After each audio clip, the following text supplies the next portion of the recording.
Housewives of Potomac. No. Welcome, guys, to my Traitors US Season 3, Episodes 1 through 3 recap and review. Yes, we're back for this wild 3. I mean, I feel like they packed a crap ton into one like 3 episode drop, but also each episode had like so much Right. going. Absolutely. Hands across the board. Right. I will say for me, I feel like the first episode was probably my favorite first episode of Traitors US I've watched. And I think it's because of them actually putting in so much information. But you guys will tell me your thoughts. But with me here to chit chat about this show is Miss T Joy. How are you, Miss T Joy? I'm great. I loved it. I loved it. It was so good, and I just can't wait for us to discuss. Yes, I'm excited as well. And Janelle is also here with us tonight. How are you, Janelle? Good. I also loved it. I like you. I thought it was an action-packed like first 3 episodes. I'm really excited to see what's going to happen next, who's going to last the longest, who's going to figure out first. Yeah, I'm loving it.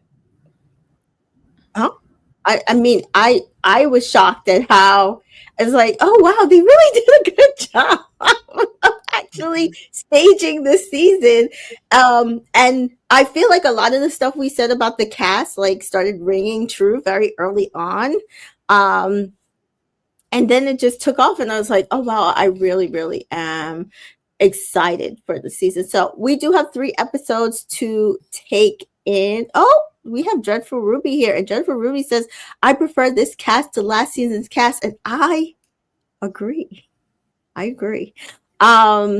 said coming into during our cast assessment, if you haven't watched that, go back and watch it, that I felt like we were getting a good season of entertainment and strategic this season. I definitely feel like that rang true.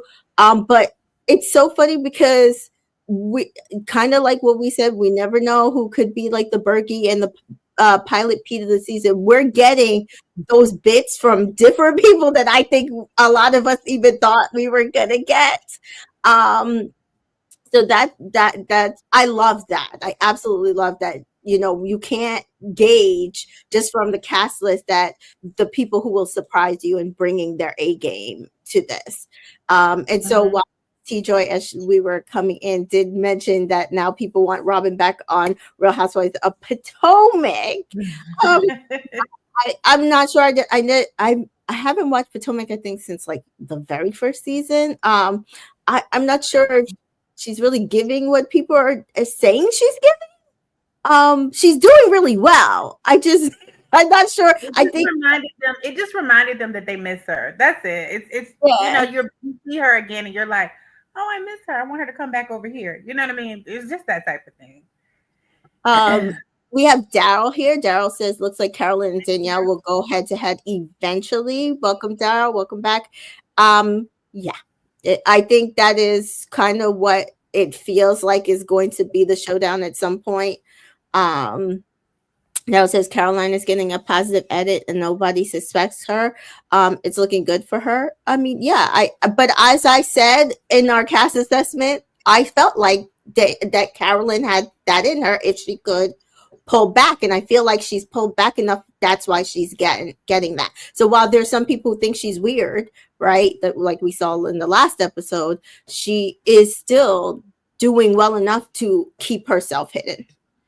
But one thing about Carolyn, she's like the tide. It can in the tables. It can turn just like that.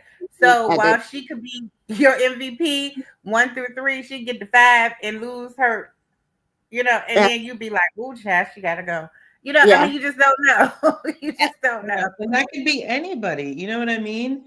They can have a good start. It could go uphill. It could go downhill. We can't, like Carolyn made the point in this season that this is a game that none of them have ever played, and we can't predict how it's going to go.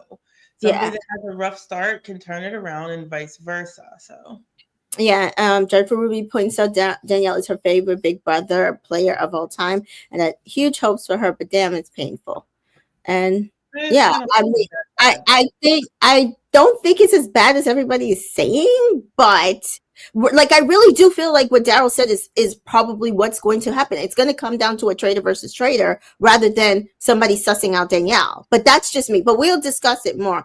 I just feel like I think people are blowing certain things out of proportion, and also like we're saying, like not like actually pinpointing some other things, but we will discuss. So as we were discussing, the Traitors enter the castle. They're back. And I like the little entrance that they did. They had like the little people like all standing there in masks. And I was like, one of them is coming into this game. I know it. And sure enough, one of them standing there was Boston Rob. So we do see kind of like what we discussed in the cast assessment, because they did show some of the video of this prior to the show starting, where like we had Tom Sandoval come in, and we saw like Gabby and Nikki like, I'm not talking to him, and we saw Danielle and Britney, you know, come together and make up. They don't want to go against each other here. What else happened? I mean, it just was everybody coming together and finding out who was on the cast.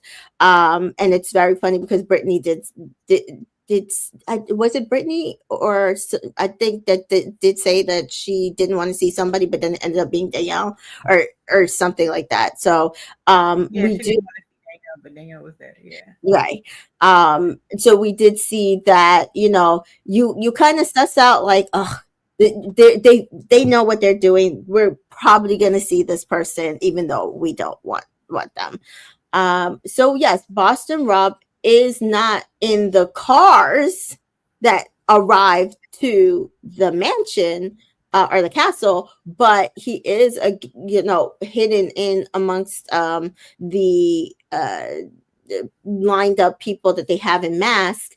And Alan gives everybody a decision, the first big decision, and he basically says that is the theme of this season. For every decision, there could be a positive or negative impact to where you go in the season. Hi, Debu, welcome. So the first decision is, while he is masked, he unmasks himself, and then they say, hey, you want him to enter the game? Come shake his hand. And we see the only person who wavers about shaking this man's hand is Carolyn. And it's just so like you have to shake Alan's hand. Yeah, I said shake his hand. If you want, I pointed. Sorry, I pointed at Rob. Oh, I thought you were talking about Boston Rob. No, I said I pointed at Rob. I said Alan said if you want him to enter the game, you have to shake it. You know, you have to shake his hand. That's what I said.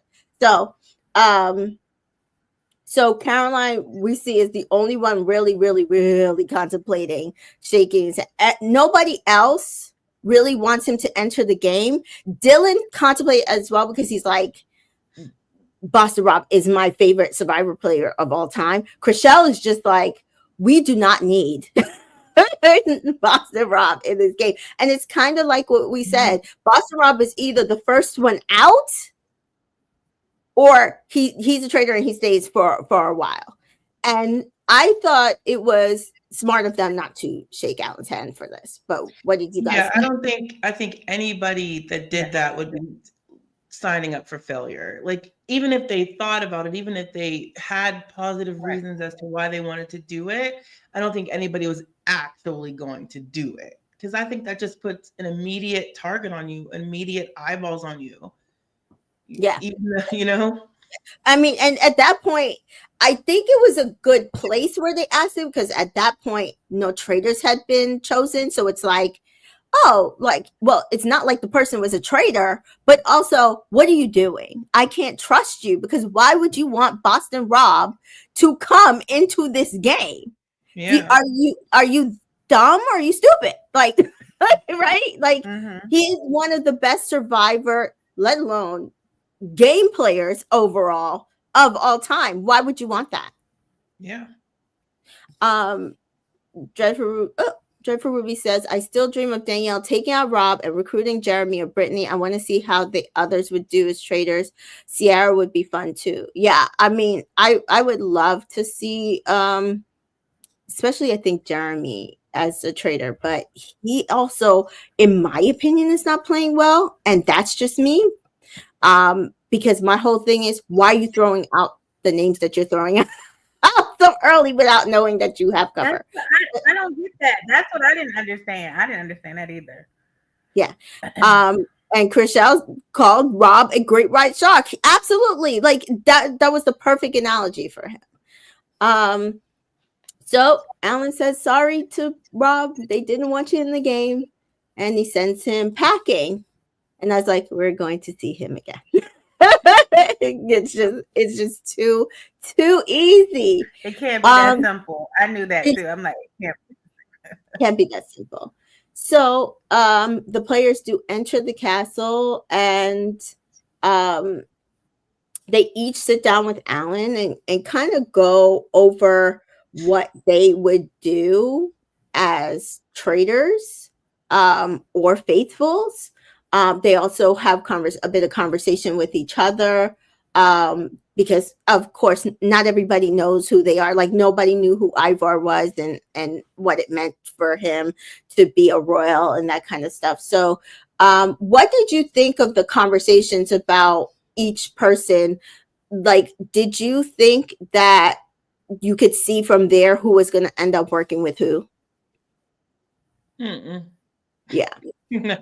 I was surprised, because usually when you see those first few conversations, you're like, oh, that person's going to work with that person. But I felt like with these first few conversations, it didn't end up actually lining up with who ended up starting to like gather with each other later down the road.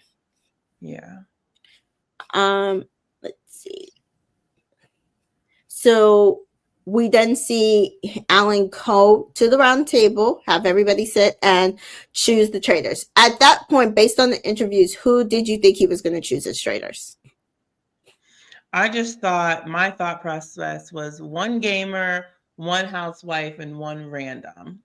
Not so much, but that's what I was thinking. I didn't have any specific people, but I thought we would go for a specific cruise, a gamer, a housewife, and somebody that is not as well known, like that Britney's ex-husband. Something like that I was thinking. Yeah. So I definitely did not be two gamers and a housewife. Yeah, I definitely did not think he was going to choose the people he chose, like at all. Like at all. I didn't expect Bob, but I love Bob as a traitor so far. I think he's a little loud, but that's not, or they are a little loud, but that's naturally them. Did not see that one coming. I didn't even see Alan tap Bob. So when I was like, oh, I missed it. I don't know what I was doing, but I missed it when he initially tapped Bob. But then when Bob started talking, I was like, oh, Bob was the one that I was most interested in seeing how they do. And I think he has a lot of potential if they can. I don't know. I'm already nervous for two of these traitors. So two of them that I really like. So I did not see Danielle being a traitor off the bat. I know she acts to be a traitor. But I understood it afterwards, because I was like, I think it's with Danielle is like, either you make her a traitor or she's going to be out anyway, right? Because I don't think she would have been able to play a calm faithful. Like, she might have made a better faithful so far, but I guess we can discuss it when we I think of what I've seen, I think I would have liked her better as a faithful, because I feel like she's just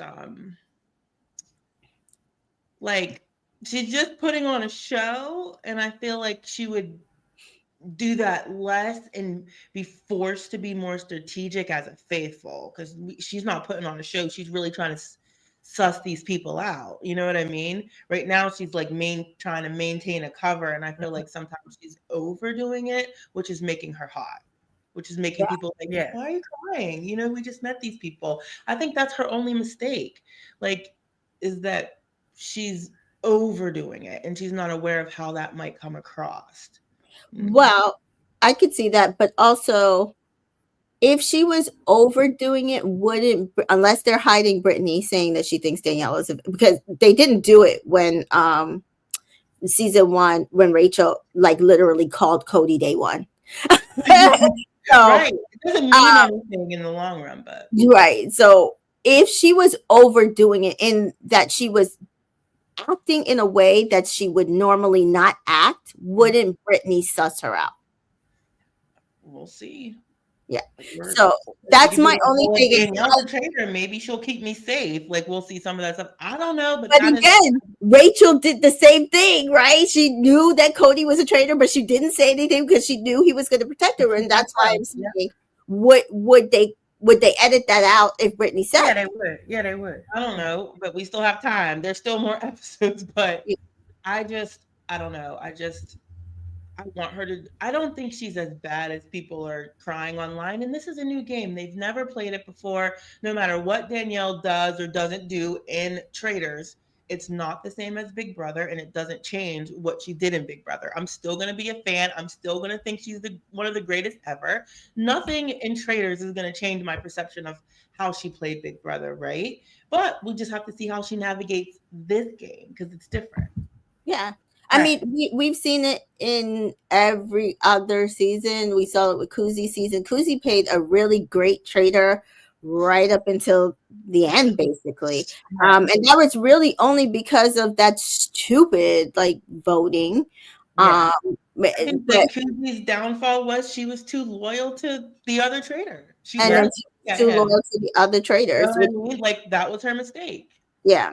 So I mean, I think people want to make it seem like Big Brothers can't be a good traitor, but I think it's possible. It just depends on who you are as a person. It's a totally different game. And the cast you get. Like, no one cast is different than the other. Some will be better, some will be more challenging, some will be more observant, some less so. Like, it's such a I saw Rachel Riley did a podcast with Silent Podcast, and she talked about talking to some of the people that have gone on the show since her. And she's like, you can't really give advice because you don't know if you're faithful, you don't know if you're a traitor, you don't know who's in the house, and all of that affects everything.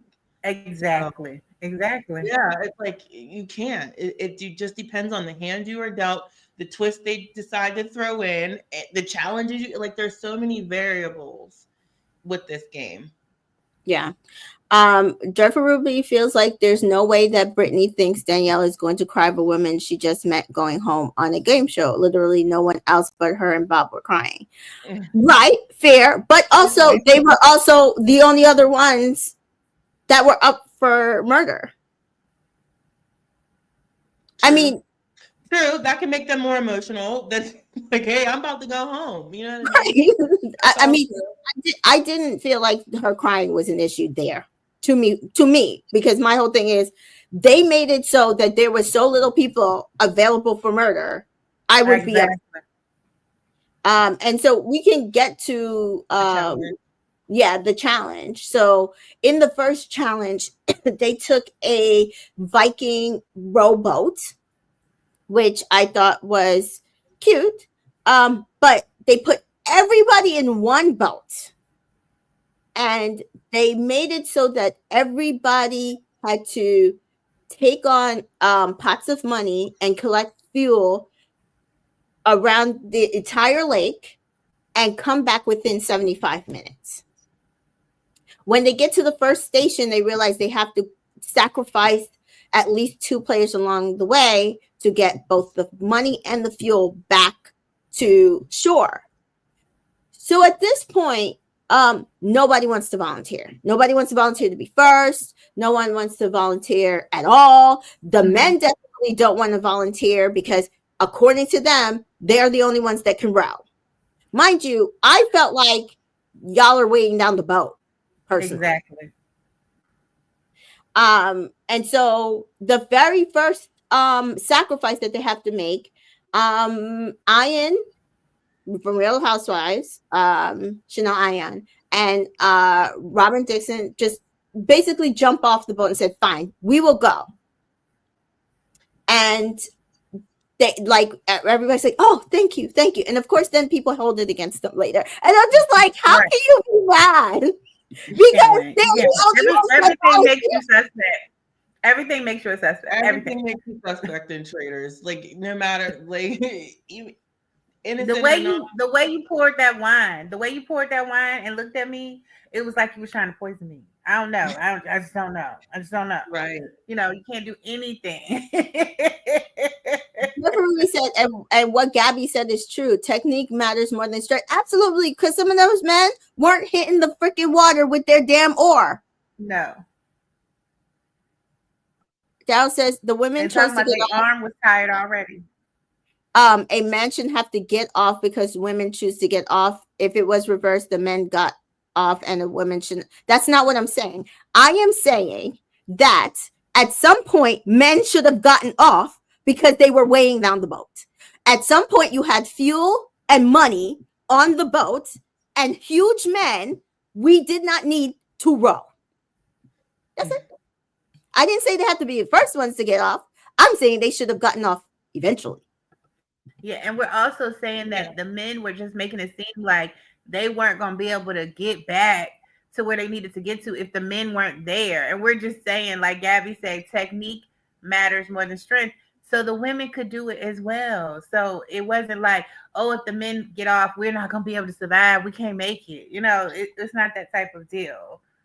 So at the second station, we do see another set of housewives jump off, which is Dorinda and Dolores. And then Dorinda realizes when she sits down, oh, frick, they're going to use this against us. And they did. And she's like, they're both going to say that we're either traitors or at this point, we're up for murder because we can't get shields. And she was absolutely right.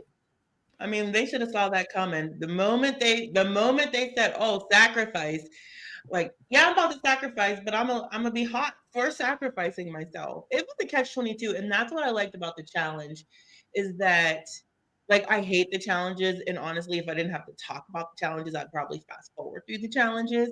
But I like the fact that it was a challenge for money to add to the pot, but also stirred up drama, also stirred up suspicion, because I was for, it's Dolores, right? I was for Dolores being pissed when they got back to the castle. She was going in, and I was like, oh, I'm going to like her. She's going to cause nothing but drama. Dorinda. Yeah, Dorinda. I'm sorry. Thank you. I was for Dorinda. Like, when she got back and she was arguing with people, she was pissed. She was holding court up at the bar. I was like, oh. The worst part was, well, we'll get to that. The worst part, you know what the worst part for me was? What? That there was no food. That's what would have pissed me off. You're so inconsiderate. That's what would have pissed me off. You're so inconsiderate. Y'all didn't even make sure we could have some food when we got back. You knew we were. That's the inconsiderate part. Ugh. That was the most inconsiderate, because the game is the game. But y'all couldn't even wait for us to eat so that we could eat all together and make sure everybody. Oh, hell no. Hell no. Sorry. At the third station, at this point, Bob the drag queen yells at the men because nobody wants to leave the boat. and at this point, Ivar, as Daryl points out here, was only man really saying all the women had to get off the boat. And Bob points out that is misogynistic and ridiculous. Like, at some point, the men had to get off the boat. And I forget who was it that was pointing out, like, Nikki is here rowing her ass off. Right. Very well. and did not need to go than you, Ivar, who probably has not had to do anything manual in your life in a while. Yeah, it was just a cop out. The men, any of the men encouraging all the women to get off was just so that they can save their own necks It was a reason, to get women off and for them to remain on. I like that Bob spoke up. I mean, it makes me nervous for Bob still, but I like that Bob spoke up. Because come on, guys. Absolutely. You're not better than the women in rowing. Just because the women get off doesn't mean, just because the women stay on doesn't mean they're not going to get back. Like, come on. Yeah, but I mean, at that point he knew, well, I'm a traitor, so I can get off. And he was just like, I'll just use it to my advantage. And Danielle as well does the same thing. She plays a little emotional and says, fine, I'll get off. I like, since we need somebody to get off. And she, she tears up and all that stuff. And then they're sitting there both pretending to be fake. I love that scene. I'm sorry. I know, me too. They don't know each other, are both traitors. And they're just like laying it on thick. I loved that scene where they're both just like that. Which one of these people got to be a traitor? I just loved it's both of you. So then after they sacrifice Bob the drag queen and Danielle, they go to the next sacrifice, and Bob and Harper and Sam decide to sacrifice themselves at that station. And then they decide, hey, none of the guys are going to get off at the next one, so we might as well turn around with all the money that we've already collected and fuel and just get the shields for ourselves. Right. I thought that was the most selfish thing I have seen in a very long time. Okay. Very long time. It decreased the amount of people available for murder. Right. Increased the amount of people who were shielded. Fine. But also less money, and they had plenty of time. Yeah. So it's like when you add on top of that to then the people who have now gone back to shore because they didn't pick up everybody on the way back around, they had to be separately rescued by another method. They got into their cars, drove back to the castle, and then it got redressed, and then said, oh, they're not back yet? Oh, well, let's eat. Nah. Nope. No. I'm sorry. The production was wrong. They could have just got them in a car real quick and took them back. They made them wait out there. So Dorinda, as Miss T-Joy points out, was pissed off because now she realizes people are going to think I'm a traitor. She realizes that she could be murdered. She realizes that when she goes and looks, and there's like a whole platter of food missing. They don't even know what was in it. Right. The food is cold and gone. Yep. Production is loving the drama, please. They ain't gonna do nothing about this. So Bob the drag queen intended on coming in and rolling on everybody, but Dorinda took him. And good on her, because I thought it was the most ridiculous thing ever. Yeah, I agree. But while I agree with everything that they were annoyed about, upset about, I'd be in there just munching on whatever I could as to not raise no feathers. Like Danielle, who just played it up like she was so upset that she just needed to be alone and she just wanted to eat because she was just hungry and cold and she just needed a moment to herself. They were like, oh, I'm so sorry, Tom. Oh, I'm so sorry. And they just left her alone. She's like, no, I'm good.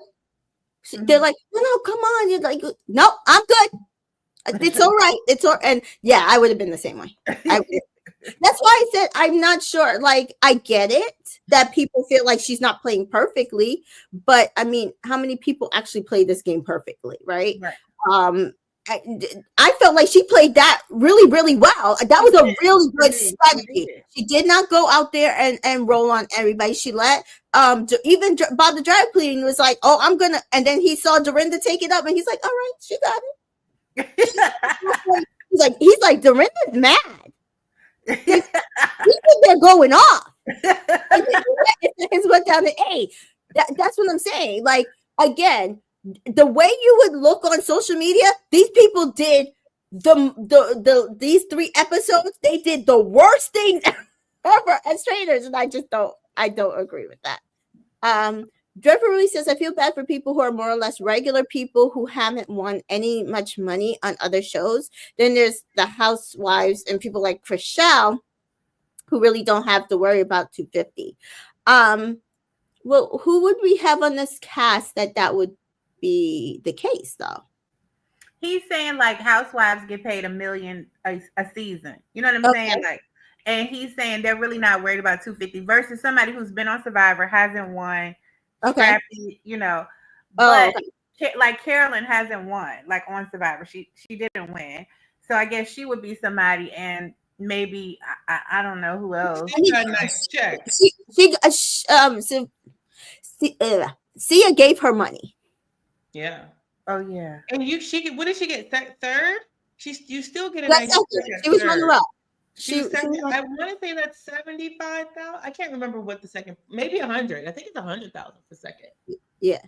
And I don't know. I'm trying to think. I don't know how much like Ciara and them. I don't know how much they get paid on Southern Summer House. Yeah. Yeah, Winter House, Summer House. I don't know how much they get paid on there. But I guess he was saying like other contestants. But like Tony and Jeremy have won, so they've gotten paydays. So. Everybody's kind of won some money that's up there or gets paid a good amount of money to be on their show. So I don't think anybody's really like struggling like that. I don't really think. Yeah, I mean, Britney's never won, right? Yeah. Britney's never won, but nice appearance fees for Reyes. But yeah, I was gonna say, but she's gotten appearance fees. She's gotten like, there's rewards and games and stuff like that. Like, I believe they're all paid to show up. Yeah, and that too. I do feel like they're all paid to show up on this season. I think once season 1 they realized they could not mix civilians with celebs. They decided, okay, so we're just gonna have to pay these people an appearance fee. And to be fair, I mean, most reality shows other than The Bachelor do pay people to. I mean, even Love Island, they give them a stipend, right? To be there for the summer. And those people use it towards their apartments and stuff like that, or they move out of their apartments and put the money in the bank till they come home. So they do. There are many reality shows that just pay you to appear and be on the show, for especially if you last a certain amount of time. Yeah, Big Brother, Survivor. I think once you make jury, you're getting a check. Right. Yeah. That's why people, especially Big Brother, like, I just gotta make jury. They just want to make jury. Yeah. Jeffrey reports out when Tom tried to listen. Tom, I'm gonna say this: we like Tom is terrible, but he's also terribly entertainment because he is not smart. Not. So this first episode, he entertained me because I was like, you're basically saying that you believe 2 traitors are famous. He's saying it, girl. And the way his armpits be sweating, child, he be in there sweating. He's nervous. I feel bad for people that perspirate like that. And I will say, Dreadful Ruby is pointing out a really good that she's still doing better than Dan, and I feel like that. Absolutely. Absolutely. But Dreadful Ruby says 100K is probably what Chrishell makes him in real estate. She sells real estate, right? Probably. Yeah, she sells like $1 million homes, I guess. Like, Yeah. And then once you get that kind of platform, the people come to you. You don't even got to look for them. You know what I mean? Yeah. Daryl says Danielle hasn't won a show and Britney hasn't won, and Carolyn hasn't won. Yes, we understand they haven't won, but they're still, because these are all players that have made it to the end or far enough in shows that they probably have gotten something. We're not saying they won the 100,000 or the $1 million or whatever it is, obviously, but they have gotten something, right? And Dreadful Ruby agrees that it is entertaining to watch him flop. It really is. And I don't know the bad. It really, really is. So then we have basically this first episode, they just say it's no round table. It's straight murder. And so we do see the traitors go to Alan. They say the traitors little, oath to him. and then they meet in the turret. So first is Danielle. Huh? I was like, listen, I was about to say that moment you're describing was my Yes. favorite moment of Yes. all 3 freaking episodes. Then Yes. my Yes.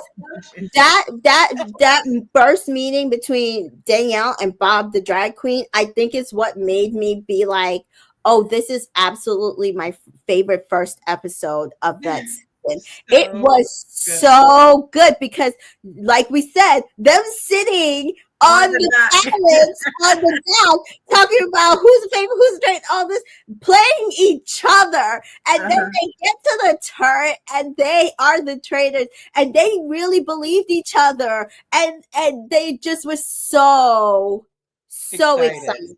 So excited. It was such a fun moment. Yeah, and then I'm sorry, but it was also so black. So black. Like, you ain't gonna get no blacker than that on Traitors. It was so good. Like, it was so good. High-fiving and running around and being super excited. I absolutely loved it. Jennifer Ruby says, I love that moment. Love that moment. I think we lost Miss Teacher. I'm gonna wait for her to come back. But yes, I love that moment so much. And then also, we have said before, it has been very difficult for even our drag queens to come in to the game and be able to play the game to this point. They're always like first out or just kicked out. Nobody believes them, even as faithfuls. And so for Bob the drag queen to be able to actually be a traitor and actually feel like they have somebody they can trust or work with. I loved it. Yeah. And Bob has some, like, I'm interested to see what they can do because I feel like they have some strategic mind. I think they're a little controlling, but but this is a game for a lot of money. I'm gonna try to be as controlling as I can. So I don't blame Bob for that. No. Like, I'm gonna try to be as to get my way as much as I possibly can because obviously I think my way is best for me, right? Yeah. But I'm so excited because I think that Bob has a really strategic mind, and I'm interested to see like what they do or how they play. I'm already nervous, and I'm hoping that people back off of them, but I'm really excited for this. Yeah. And then when Carolyn comes in, it was like they weren't as happy, but I am personally enjoying Carolyn as a traitor.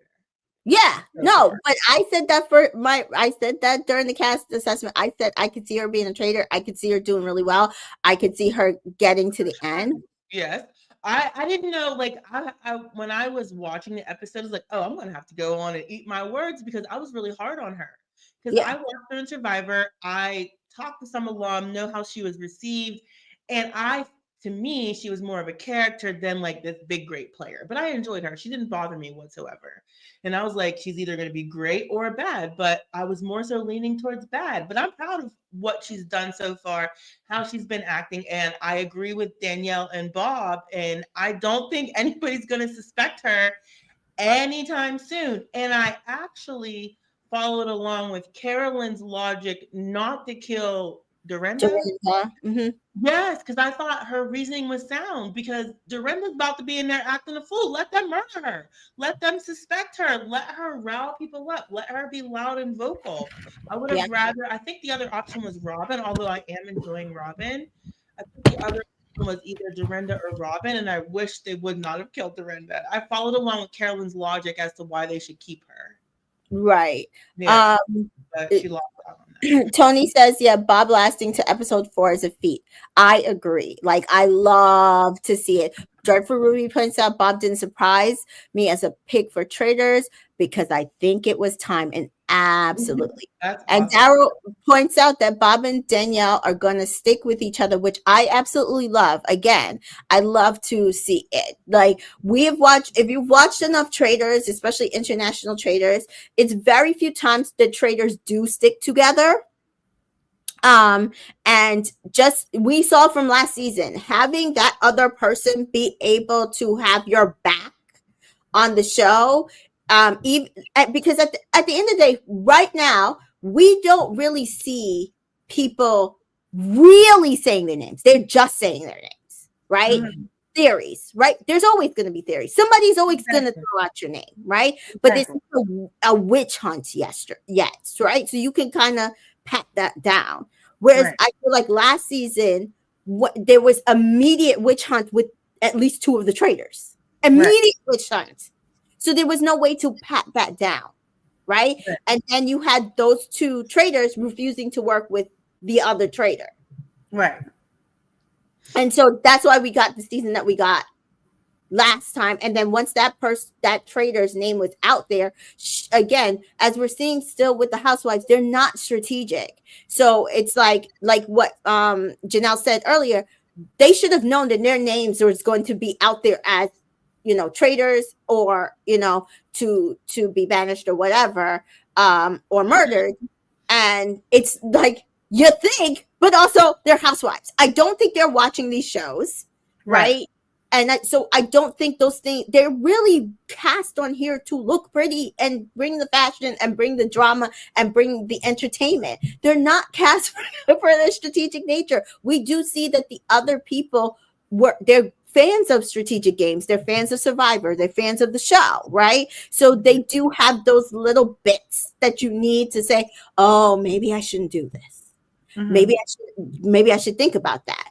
And that's what we're going to see, which is why I actually prefer this season over last season so far. Definitely points out that I love me some Carolyn. I was thrilled by these picks. I really couldn't have been happier with the 3 original traitors. So again, love that first moment between Danielle and Bob. I'm so glad that they gave that to us. Miss T. Joey, what did you think of that moment since you got I was really happy about it. They were like, oh my God, we were on the dock doing all of that and we both traitors, so it was great. It was great. I loved it. And then Carolyn comes in and then they start discussing who they want to murder. And I do feel like Bob the drag queen is leading most of this, right? And Caroline is not necessarily agreeing seriously. Yeah, because she doesn't think that the strategy is correct. Now, what did you think about their choice to murder Dorinda instead of like a Robin or a Dolores? Because I think that was the choices. It was like Robin, Dolores, or Dorinda, right? Which one's Dolores? I'm sorry. The one who said my father's a cop. She's Italian. She's on Housewives in New Jersey. Short and the brownish like chestnut hair, and she every time they keep throwing the Housewives photos on the floor, she keeps picking them up. She's like, "Stop doing that to my friend." And when Alan went through her Dorinda's picture down, she picked it up and was like, "I'll take, let me get it or whatever." I wish they would not have killed Dorinda.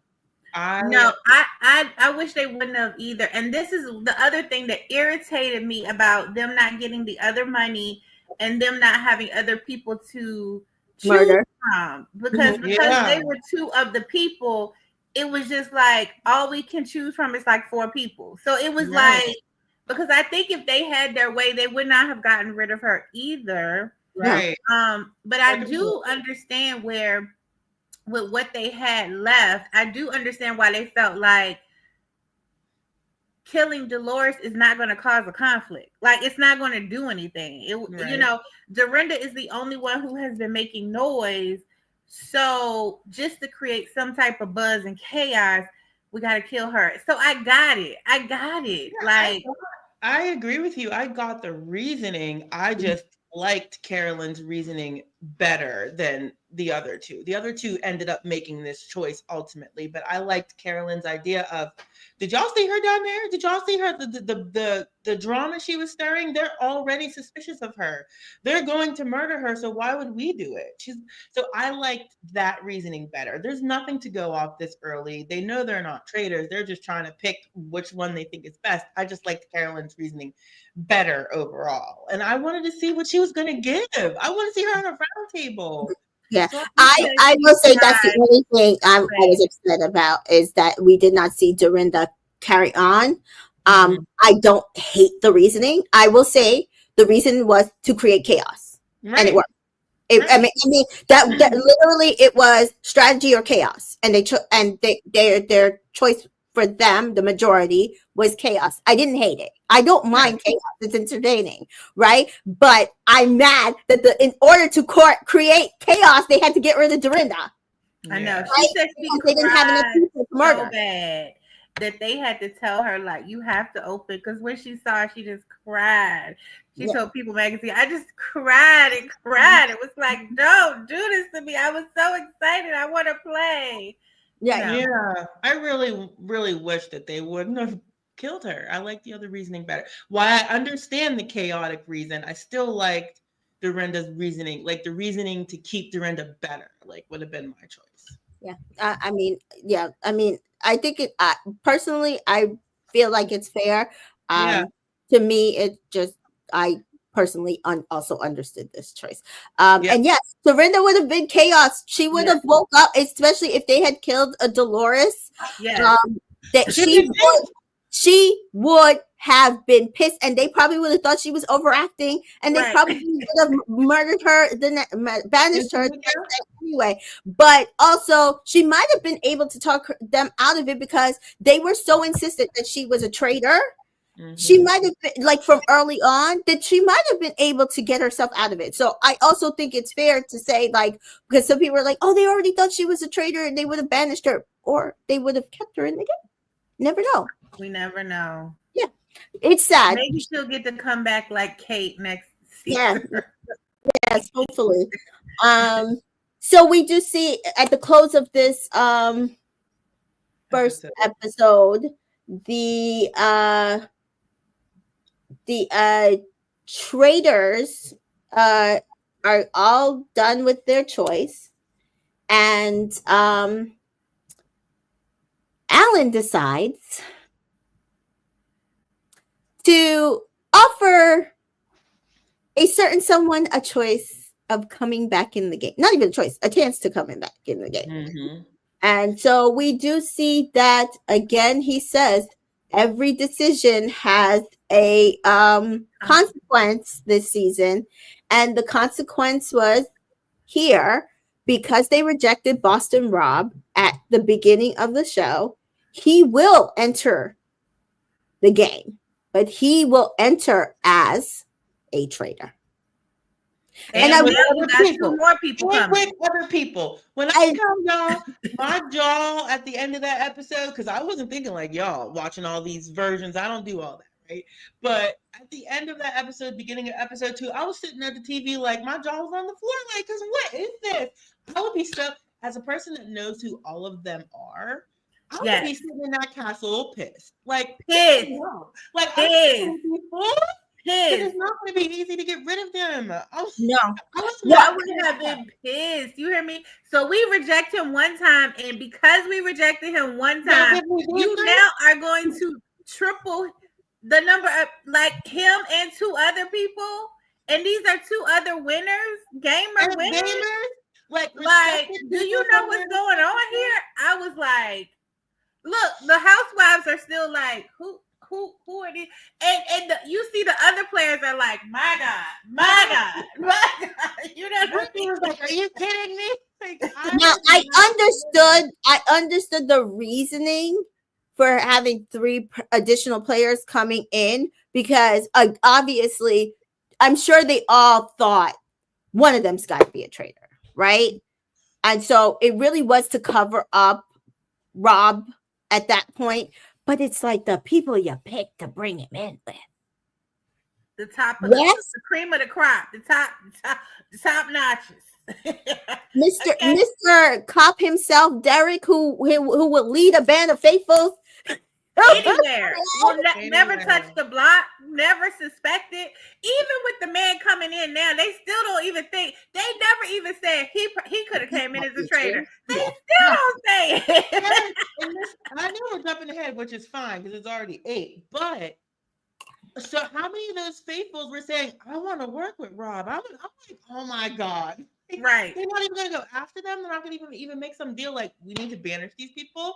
I would banish all three of them immediately. Exactly. Faithful or traitor, you are Wes, you are Derek, you are Boston Rob, and you are going home. Like, yes. That's why they made sure that you couldn't do that. That's why they made sure you could not do that in the first round. Here's Dylan. I'm going to put all my coins so I can work with Boston Rob. Because that's what he wanted to do from episode 1. No. But after their immunity's over, I would be like, listen, I'll get some people together that them three, and I'd be like, we're getting them out. Faithful or traitor, it does not matter. They are going home. That would be my. You got to go. You got to go. Let me tell you something. The way they can manipulate people, the way the three of them can manipulate people, and they do it in such different ways. Like they do it so different. Derek is so smooth. Like you never even see it coming. Like you just never. And even after he does it, you see him again next year at Christmas. You forget that he did that. You're like, oh, he's such a nice guy. Like, I mean, that's how he manipulates you. And Wes is over the head with it, but they still do it. Like he hits you over the head. Oh, Wes is so over the head with it. He's been going back and forth on Twitter with Josh Martinez for like a talent because loyalty.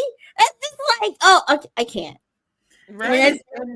And Wes is funny though. Like he has a little comedic side to it that I really, really enjoy. And he has like, for me, especially for the people that don't know Wes, he can have this disarming arrogant affect with people because he's silly, he's goofy. You know what I mean? I'm like, they just if any of those gamers need to be like, I think it would be smart of the maybe not for the gamers because maybe there are bigger targets in front of them, but they're gonna play you. Like get out of the game. Yeah, and play another gamer in this game. I would rally people and be like, we need to get these three people out. Yes. One of them has to be a traitor. They're the top of their games. Like that's what I want to see happen if they have any brains. But we're gonna see one of them at the end. Watch. What you call it? Dreadful Ruby says, even if one isn't a traitor, it's still Wes, Rob, and Derek. Yeah, right. Exactly. Period. And Dreadful Ruby says, I love that Carolyn said she hates Wes. I knew Wes was going on because of her. Wes and his wife were on Carolyn and Carson's podcast, and she definitely changed her mind on Wes. Oh, okay. That's funny. See the manipulation. Yeah. But yeah, so I agree. Like personally, I don't care what they have to say. Those are my first three banished. Like I would be like, I don't know. I'm sure it's Rob. And do you have any evidence? It's Boston Rob. Right. That's all the evidence that I kind of like what they did with Tony. It's just like all the Tony. Tony, from what I've heard tonight. Right. And we said that during our assessment, right? Like, I'm sorry, but it's Tony, Rob, gone. Now we know Wes and Derek are gone. And then on top of that, it's so much more men in this game now. Right. Go. Because they're just going to sit there and start picking the women off, especially Derek's fucking ass. Right. Like, you picking the women off. Yeah, did you guys see Derek sinking his claws into Dylan? Like I'm like Cody 2.0. You better get him. Like Cody 2.0. Get this man out of the game. Yes, but that's what I said. Like you see their gameplay from their other shows here. Like you see Derek lining up his Cody. You see Danielle lining up her Jason, her Xavier. Like Dylan he's doing really well for somebody who's not actually played a strategic game, but he also still have blinders because he does not think Danielle is a traitor. No. Which is like at all. Good and so good. But he's like, she's an Aquarius. Is that the one that's on to Bob though? Yes. Yeah, he's focused in. And I don't he's think on to Bob. He thinks it's Bob and Robin. Instead of Bob and Danielle, he thinks it's Bob and Robin. Yeah. And I like Robin's fight, but I think Bob, like they aren't doing anything to me. To me, they're just being authentic to themselves. Yes. But Dylan's like, why are they throwing out names, or why are they this and they that? Like, I follow his logic on it, but I just want him to like, give Bob some time, please. Just give Bob some time. He's trying to. He knows at that round table though. He backed off because he know he can't go toe to toe with Bob. Well, no, Bob will shut him down. He just needs to if he's gonna go for Bob. Yeah, he don't need to confront him because he needs more. Yeah, he needs more skin in the game. It's kind of like what we saw with Phaedra last season, right? Like, if you're going to go against the lawyer, you need to actually have skin in the game. Meaning, you have to. She had a powerful alliance behind her who was like, she is not a traitor. I don't care what you say. We're going to vote with her every single time. On top of that, you have to be able to use your mouth and shut them back down. Right. Dylan absolutely walked himself up an alley he could not get out of. Right. Yeah, and see, I wouldn't say like my method because I would not want to go against Bob. I'm not saying a word because I know I'm never going to beat Bob with words, especially in an environment like that. My method would be I'm going to have to start gathering troops and explaining my suspicions and why I'm suspicious and hope that they start to see what I see. But going toe to toe with Bob just. Like, you already have Derek in your pocket, and then Derek, was kind of like, oh, like Wes. But even then, when he was sitting around the table with them, they were, but not I. They're like, like, we hear you, but we ain't doing it. Right. So it's like, when you got like two of the most powerful people in the game already telling you we ain't going after Bob, why are you even doing this? Yeah, because what Derek told him, I don't know if you should do it right now. Right. Dylan ended up getting chewed up, and he pretended to Bob, that he was like, "You're good. I actually believe you." But he's still suspicious, and he's still going to keep. That's what you should have done from the gate. Exactly. That's what you should have done. Right, but you play and you learn, That's what I say. He's doing really well for considering, but that was an error, and he was told by the other strategic people not to do that. Don't do it.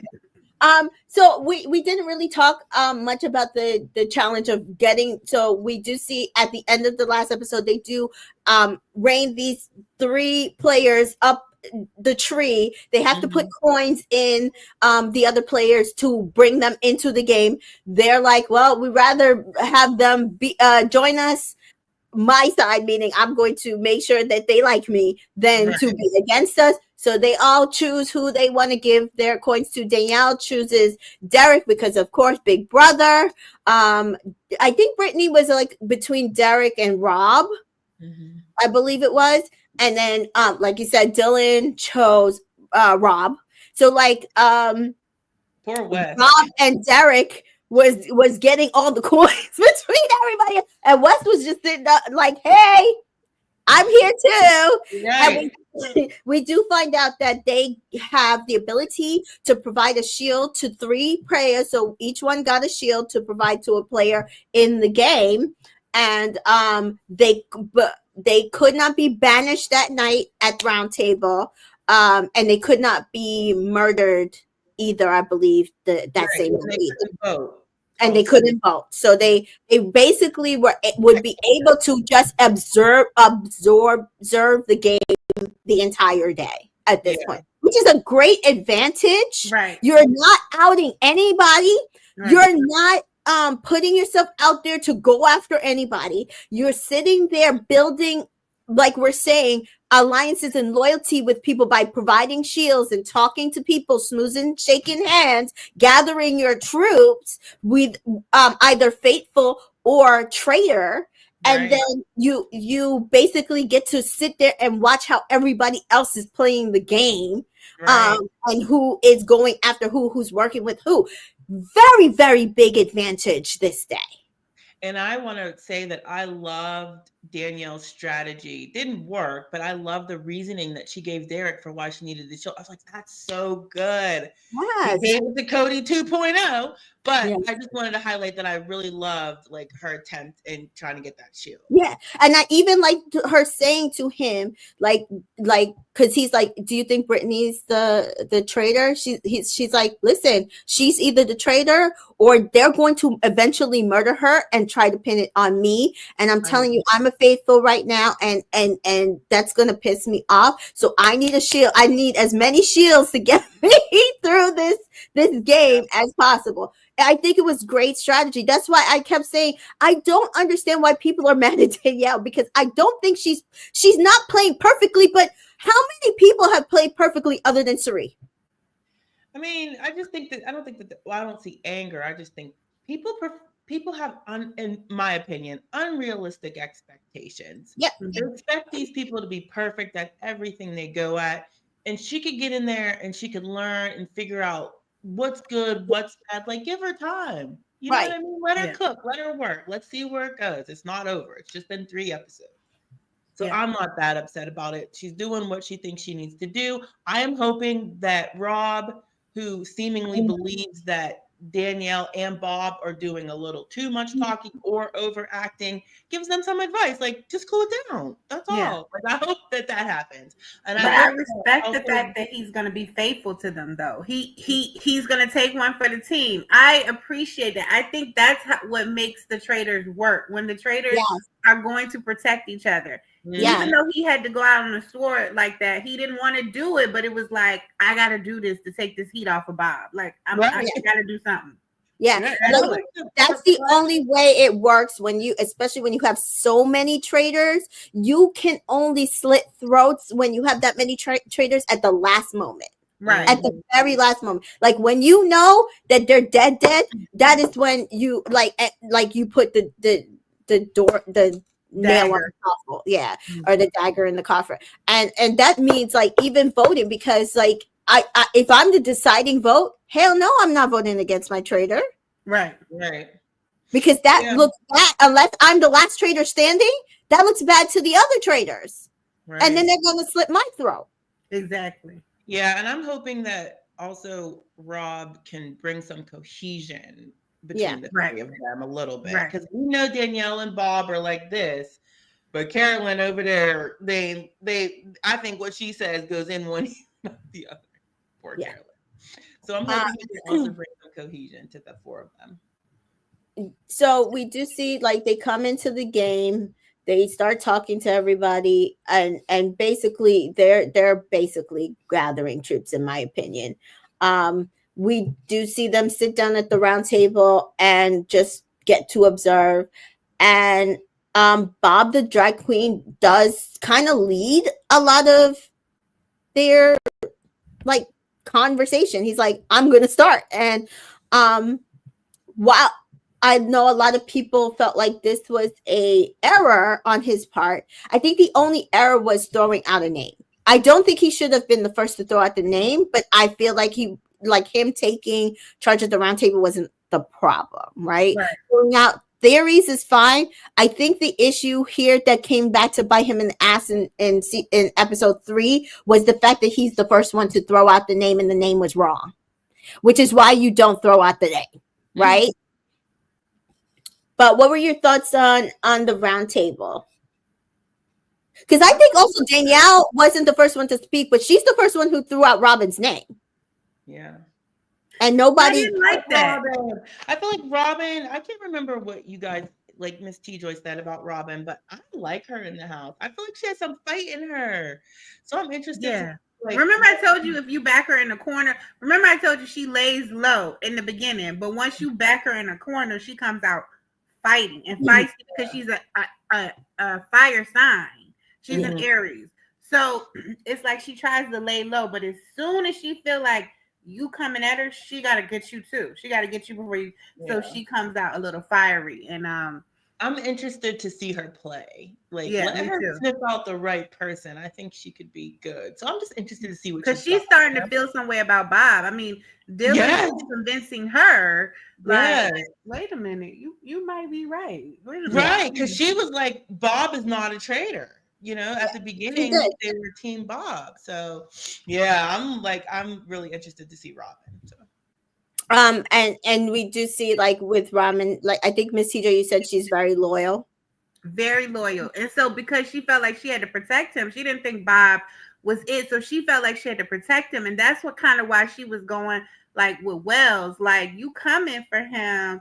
Let me back you up. And then matter of fact, Wells, while we talking, it was me, you, Ayan, you know what I mean? And like conveniently she's gone. And I mean, that's why she kind of came at him like that. Like, why are we talking? Because she felt like I have to protect Bob in this instant. Like, because you're trying to turn it on him and then me. So, I have to protect both of us.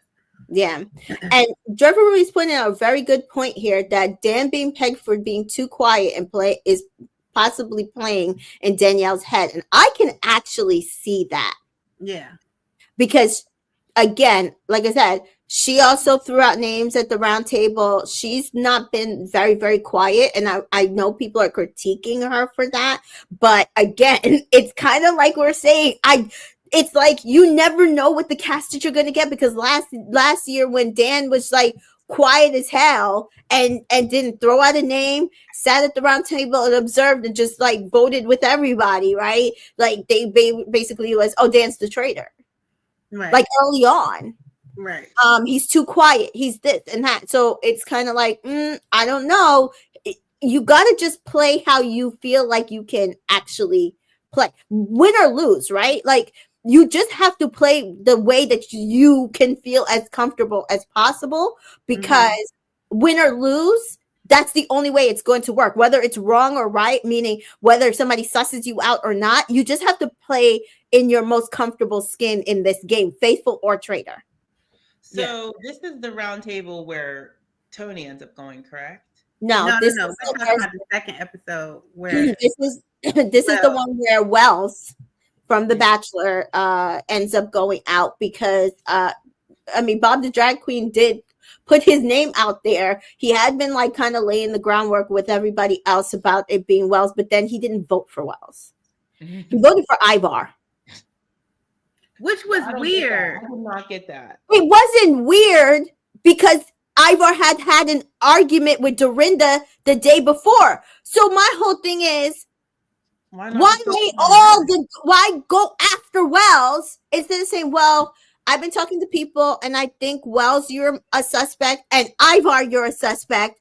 I'm trying to decide who I'm going to vote for tonight because we don't have much to go on. He went, Wells. Ivar. Yeah, I think that's it, because he was so busy defending himself. He never got to put out his theory of who he was voting for because he felt backed in a corner with Wells. So he was so big. Him and Robin were so busy trying to protect Bob from Wells and the other people. And so then it got up, it became too much. And so therefore, in the midst of that, Robin's doing more of the talking because remember I told you she's the loyal one. And so Bob never says his theory. He never says his theory because Robin is fighting for him. He's fighting for himself. And then it comes down to this like 3-way tie in the last vote. And I'm like, no, not Robin. I'm like, I'm on pins and needles. Like, please don't let it be Robin. Yeah. And so it did look suspect only because it felt like there wasn't enough groundwork laid for him to not. You're telling people it's Wells. I think it's Wells. I think it's Wells. Nobody heard you ever say Ivar. Mm-hmm. So you get to the round table and say, well, Ivar, I think it could be you because, you would make a great traitor. You're royal. And then that's it. That's all he said, right? And then he went after Wells. And then didn't vote for Wells. Like, he made a good case and didn't vote for him. You made the case. Right. I agree with you. I think that if he did all that, he should have just voted for Wells. Mm-hmm. And if he wasn't, he should have, like you said, Tamika, share some of the blame he's dishing out here and his theories and what he's suspicious of. Yeah, I agree. That was like the thing that makes me that had me worried the most. I'm like, Bob. Yeah, the thought process was good. It was the execution at the table. That's all I have to say about it. Judge Ruby says Wells annoyed me. Robin just shared her opinion back to Wells, and he was defensive, in my opinion, and I agreed with him. But he was blowing up. He was blowing up her defensiveness way up. I do agree that Wells. I don't feel like Wells played wrong in any way. It was just he was the target, and he ended up going out. Right. And that was it. Like, Wells didn't do anything wrong. He just also couldn't really defend himself because you're defending the undefendable. There's nothing there to defend. Right. And your only ally that you've made in the game is Ayan, and she can't defend you. She can't say nothing. And that was the other thing too. She, like, Ayan's cried because she's like, but he was the only friend I had. He was teaching me the game. And it's like, yeah, I mean, I get it, but also it didn't feel like he had as much skin in the game. I mean, the only other person he would have known is Gabby, right? Coming into the game. And It didn't feel like that was the alliance. And again, sometimes I feel like when you have those quote unquote, either like strong guys or quote unquote, like, strategic guys, you as a coming from a non-strategic game, right? Or you coming from a game where you're not like, like he wasn't the Bachelor, right? He was a contestant on The Bachelor. There's not that much skin for you to build up to get people to protect you, unfortunately. Yeah. So we do see Wells go out here. Yeah. And he does tell them he is a faithful and they fucked up. And they were upset. And immediately after this is when Dylan was like, oh no, it's Bob, the drag queen, by the way. I had to write in my notes. I'm like either Bob H or Bob DQ. But yes, that's basically because he pointed the spotlight so much on Wells and then didn't vote for him. Dylan's like, yeah, that I feel like that was a setup to create chaos. And again, the strategy worked. I know people were mad about the Dorinda, and I get it. It's kind of like I forget which death last season people were upset at, and it was like, I get it, but it was a means to an end. I would have loved to keep the person. At the end of the day, they chose to create chaos, and it worked. And that's why I hate this murder. Yeah. I don't like this upcoming murder because they said it was going to create more chaos. And I'm like, yeah. The next murder I don't necessarily agree with, and I'm with you on this murder. I agreed with Caroline's reason and why that murder was silly. Yeah, I don't remember what she said by now, so you're gonna have to remind me. I just felt like this person wasn't even with the dang Housewives. Like, you know what I mean? Like she was saying her closest ally was what? Wells, right? Wells, yeah. She wasn't worried about them damn Housewives. Yeah, they didn't care about her. Yeah, it didn't feel like she has had as much Housewives backing. Yeah, because she's all the way in Dubai and they don't see her. So. Yeah. So we do start off the next episode where the Traitors meet at the Traitors turret. And that is where Rob enters the Traitors game, and we get a variety of different reactions, but they're all kind of the same vein. Why is he a traitor? Right. Why you doing Danielle? I think Danielle was ready to kill him immediately, and then she's like, I can't even kill him. Like, I can't even kill him now because she said he made her. All of those players would make me nervous. So I know them seeing him walk in, they're like, oh, hell. Like, now we're stuck. Like, what are we going to do? But honestly, I feel like enough of them can plant seeds against Rob and he would get killed. And he would just out. Yeah. So Bob the drag queen is intimidated slightly. Caroline is upset, and Danielle says she's happy to see Rob to his face, but then to the camera in her DR, she's like, basically, I don't want him here, but it's better to have him on our side than it is to have him as a faithful. And I said, fair. That is Absolutely fair. Yeah. So Rob is upset though, because he says he looks at his fellow traitors and they could not be any more different. And I did not understand that comment. I feel like the 3 traitors couldn't be any more different as well. You have Bob the drag queen, Carolyn, who's on a planet of her own, which I agree with Carolyn, and then Danielle, the strategic mastermind from Big Brother. I feel like they are so different as well. I don't know why he doesn't like that. Maybe he feels that's what I'm concerned of. Like, what do you mean by that? Like, I thought he meant that they're they going to were be all hard to different. rally. Like, because if you've seen Rob's games, his like he's good at creating community and having us all march together towards this goal type of player, like groupthink.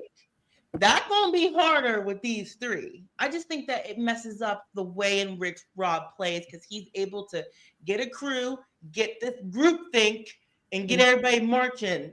And I don't know if he could do that with them. So that was my thought on that because that's the way he played. That's what I thought. Yeah. Okay.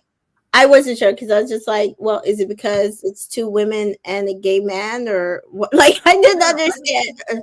It's not right? Like, I wasn't understanding because my whole thing is you have ties to Caroline. You both were on Survivor. You have ties to Danielle in that you can't bring her in. He already know he can't bring her in. She a loose cannon. He probably is like. But that's why it's like, okay, but you have to build on what you have, right? Yeah, they've had to meet before. I just feel like it'd be back in the day, but I would be surprised if Danielle's never met Boss Bride. I'd be so surprised. Yeah. And both you and Danielle have been on CBS game shows, so I'm sure he's met her at some. You're right. Had to. And then while you might not know Bob the drag queen, if you paying attention, you see that Danielle and him, they got each other, so you get in good with them, especially if you feel like you can't eventually control Caroline, right?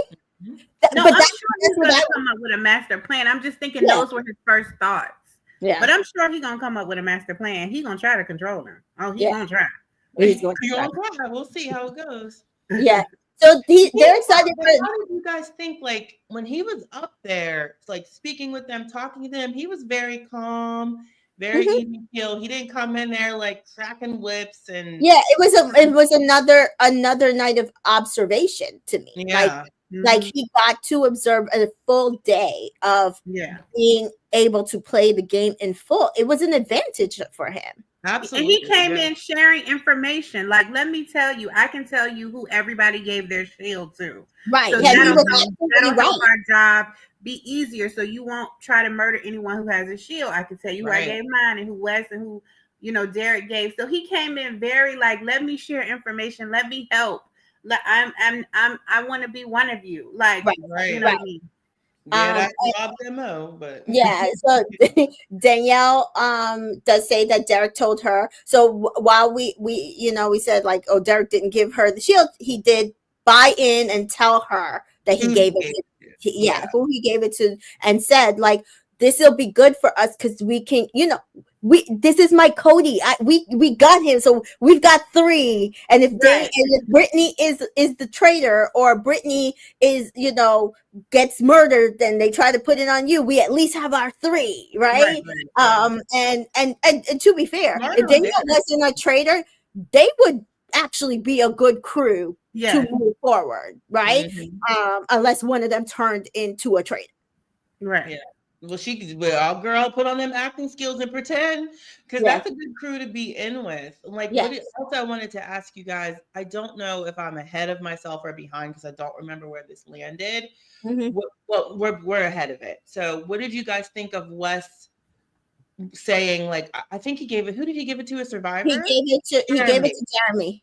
Yeah, he was saying, I want to give it to Jeremy to get some inroads in with maybe some survivors and get like a gamer thing going. I'm like, man, because Tony was thinking the same way. If all the gamers did team up and be like, let's get these fools out of Let's here. just kick these people off. Yes. And then play together. What would you guys think of that, though? But that's why I said that Jeremy was stupid. And I love Jeremy, but that's why I'm saying that's where I find fault with him throwing Danielle's name around in because my whole thing is they could run the game. If they did it properly, they could run the game. And then you say, of all of us gamers, it's Danielle. Yeah. Right. Yeah, that could have been a strategy that at least you deep into the game. Do you know what I mean? At least you got rid of 8 people or so. I understand that. Yeah, and that's the reason why they wanted to get rid of the Housewives and stuff, because last season they all stuck together. Right. But the gamers don't stick together. But Wes was like, we should stick together. Like, I'm gonna give it to Jeremy. Rob giving his to Tony. We all, we working. At that point it was what? Caroline, Rob, Tony, Jeremy. That's like 4 of them, right? Right. And then Wes wanted to get in with them, so that would make 5. So Derek, Britney, Danielle, right? That's how many people that they would have had to roll on the rest of them. Because while you have Chrishell, Ciara, Nikki, Gabby, and what you call it? Oh God, what's Ivar. Right, like those people, a lot of them are fractured. We see even Caroline tried to talk to the girls and they were like shunning her. So it's like those bridges are harder to build. You build the bridges that you have and then you burn it down. And that's why Rob said he was giving his shield to Tony. So I was just curious of what you guys thought of that. People that I think it was a great set, which is why you want to get Russ the fucking game. Exactly. Because he's so good. I mean, it was so good. And even in this, when we see breakfast later, Derek is the first one to say, like, I want to work with them too, but more than likely one of them is a traitor. And I was like, exactly. Yes. But this is why you need them out the game. Work with them, because then they won't kill you. Right. You know what I mean? So I think it could get incredibly boring if they did that. But I'm also interested to, but like, I would love to, if it did get whittled down to that, only the gamers, what's going to happen now? What's going to happen now? Because it's like, how do you get a group of faithful gamers to be on your side? Because at that point, it's going to splinter into your probably your shell groups, right? Possibly. Or whoever you just are like really big friends with. I don't think it's necessarily too late for that to happen. No.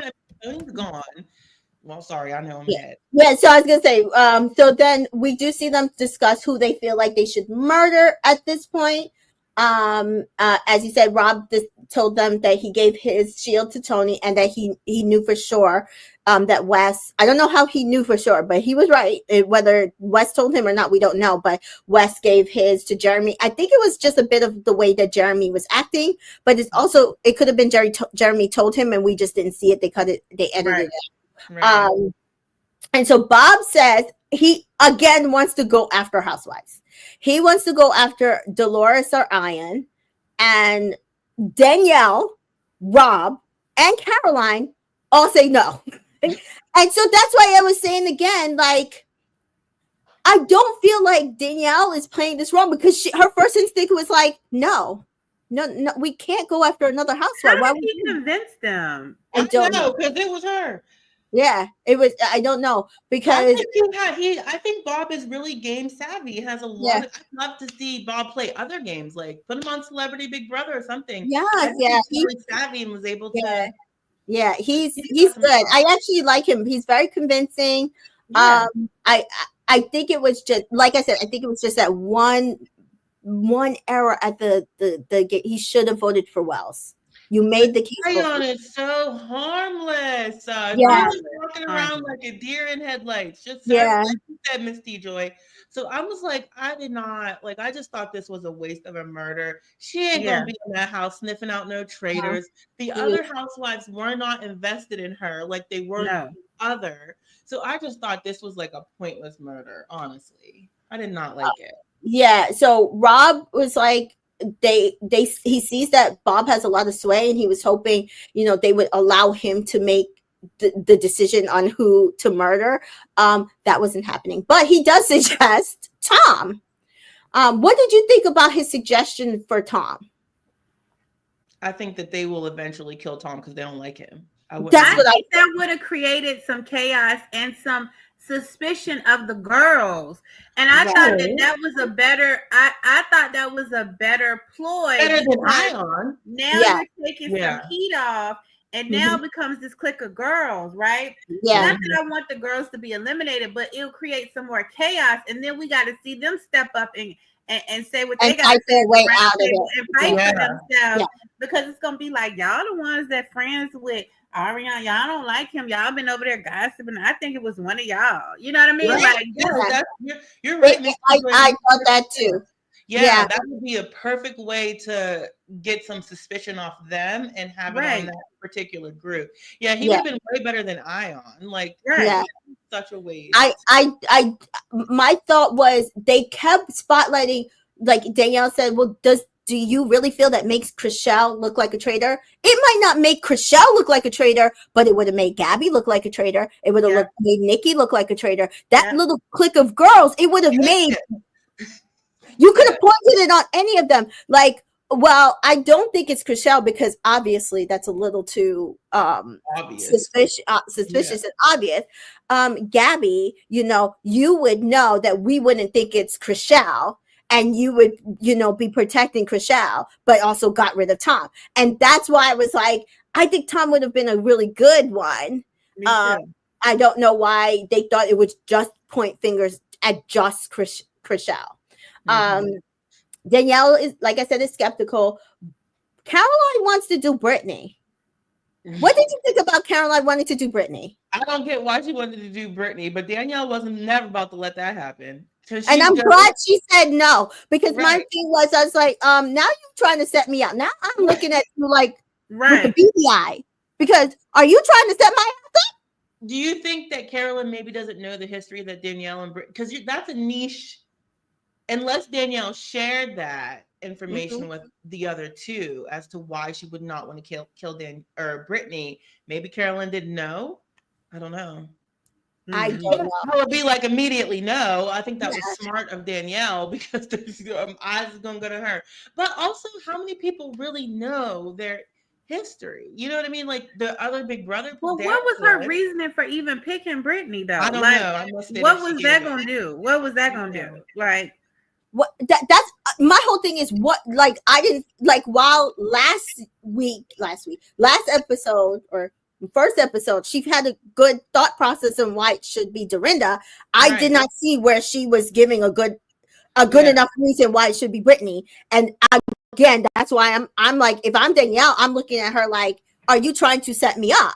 Right. And then I would explain it. And if she's still insisting that it should be Britney, now I'm really giving you exactly. And then later on in the episode when it's when she is questioning her, you heard my name? She like, yeah, I heard my name. And I would be looking at her like, how come you ain't told me you heard my name? Again, I would see, these are the things that I'm building up in my mind. You becoming my enemy. Like you not really trying to work with me here. You know what I'm saying? Because what you doing? So my whole thing is Carolyn don't care. Other than that, like the Britney thing went out the window as it should, but it felt like it was like, could y'all not come up with any more names? Like, so Rob was like, what is the motivation? Chaos or unified front? Like, are we saying like we're traitors, don't play with us, or we're trying to build more chaos? And their choices for that theme is either Tom, Ayan, and then they threw Dolores on there, and I'm like, Dolores! They are just like Robin said. Do y'all have a hard on for the Housewives? Why every time I turn around, it's got to be a housewife? Right. I was like, why Dolores? I'm like, there's no Sam, Ivar, no other person y'all could have thrown on that list. Yeah, I get that too, Ruby. Jeffrey Ruby says Danielle is dismissive of her. If I were her, I'd be sick of coming in there and feeling like a joke in the room that no one listens to. I absolutely agree, but also I feel like I wish she had come with a better name so I wouldn't feel like, well, Danielle was right not to listen And I like Carolyn. Understand this. This is not because I don't like Carolyn. I'm just saying I felt like the name she threw out this round was not the right name. I don't know. Like, my whole thing is, if you're a traitor, you should come with two names. Right? So if somebody says, oh no, you can't kill them because that's definitely going to point on me, you say, okay, well, instead of that person, this person.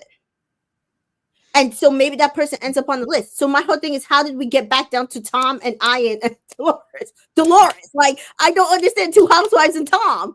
There was nobody else to kill. Yeah. Bob Harper, anybody. Yeah, Bob Harper is vocal too. Get it? Yes. That would have thrown suspicion a lot, because we saw when breakfast starts, they thought it could be him that died. Ruby says maybe just testing the waters with Danielle and her loyalty to Britney. I imagine they discussed it way more than people see. Okay, that's also fair. That's a good. That's also a good explanation. Yeah, that's good, Ruby. Yeah. So we do see. Know if Carolyn watches Big Brother.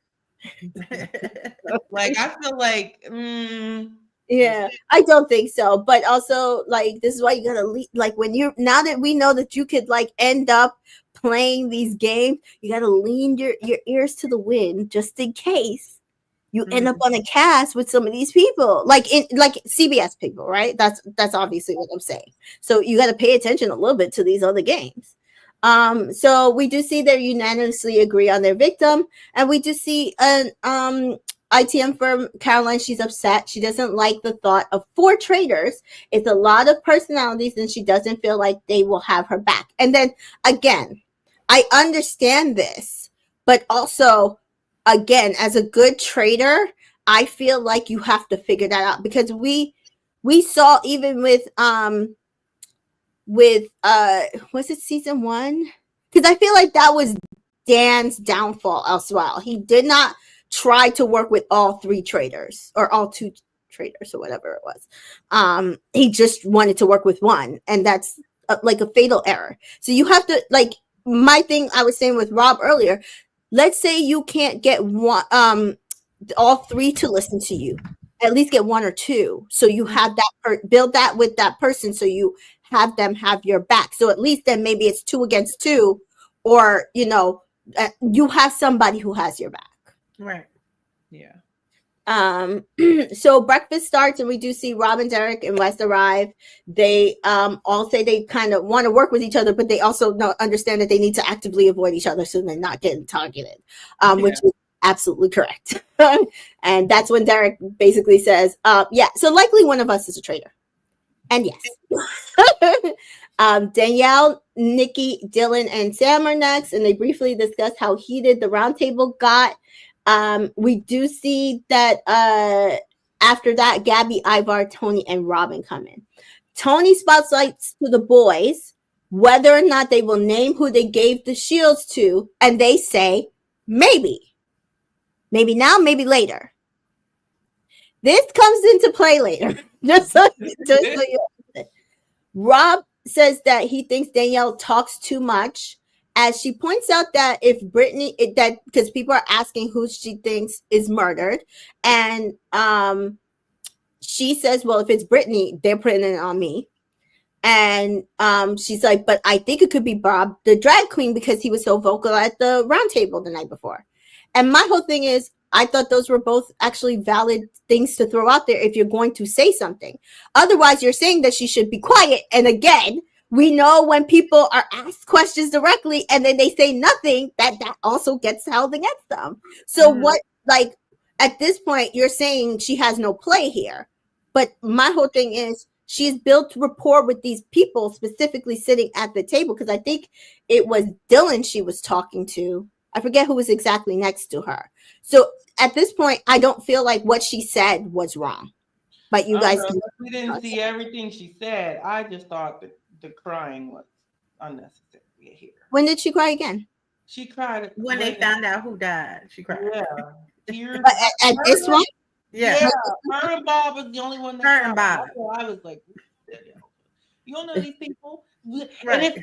And I think part of what is good for her is I feel like a lot of these people aren't going to know Danielle to suspect like what is suspect or what is not. But if I'm watching her, I'm like, girl, these people. Right. Like, I would know Which is that. why Jeremy might be the one that's spotting it. I don't know if Britney is Yeah. spotting it. It might be Jeremy is the one that's spotting it. Yeah. I just feel like spot it, Jeremy, but keep that shit to yourself. So Yeah, for now at least this early because he's telling too many people. He's telling too Right. many people. So Bob, because especially you want to work with somebody who's definitely a traitor and definitely go to talk to her, which is Bob the Traitor. So then we see Bob Harper come in, and Jeremy and then Chrishell, then Ciara and Carolyn and Britney, and then they again begin their speculations. And so next and last is Bob, Dolores, and Tom, and Ayan is spotlighted that she has been murdered. And everyone throw her picture like that. like the actual picture fell out of the frame this time. I know, I'm like that. Like, everybody's upset. Like, she's not a threat. And then the households are very upset because they're like, okay, guys, are we that much of a threat? Like, why are you targeting us?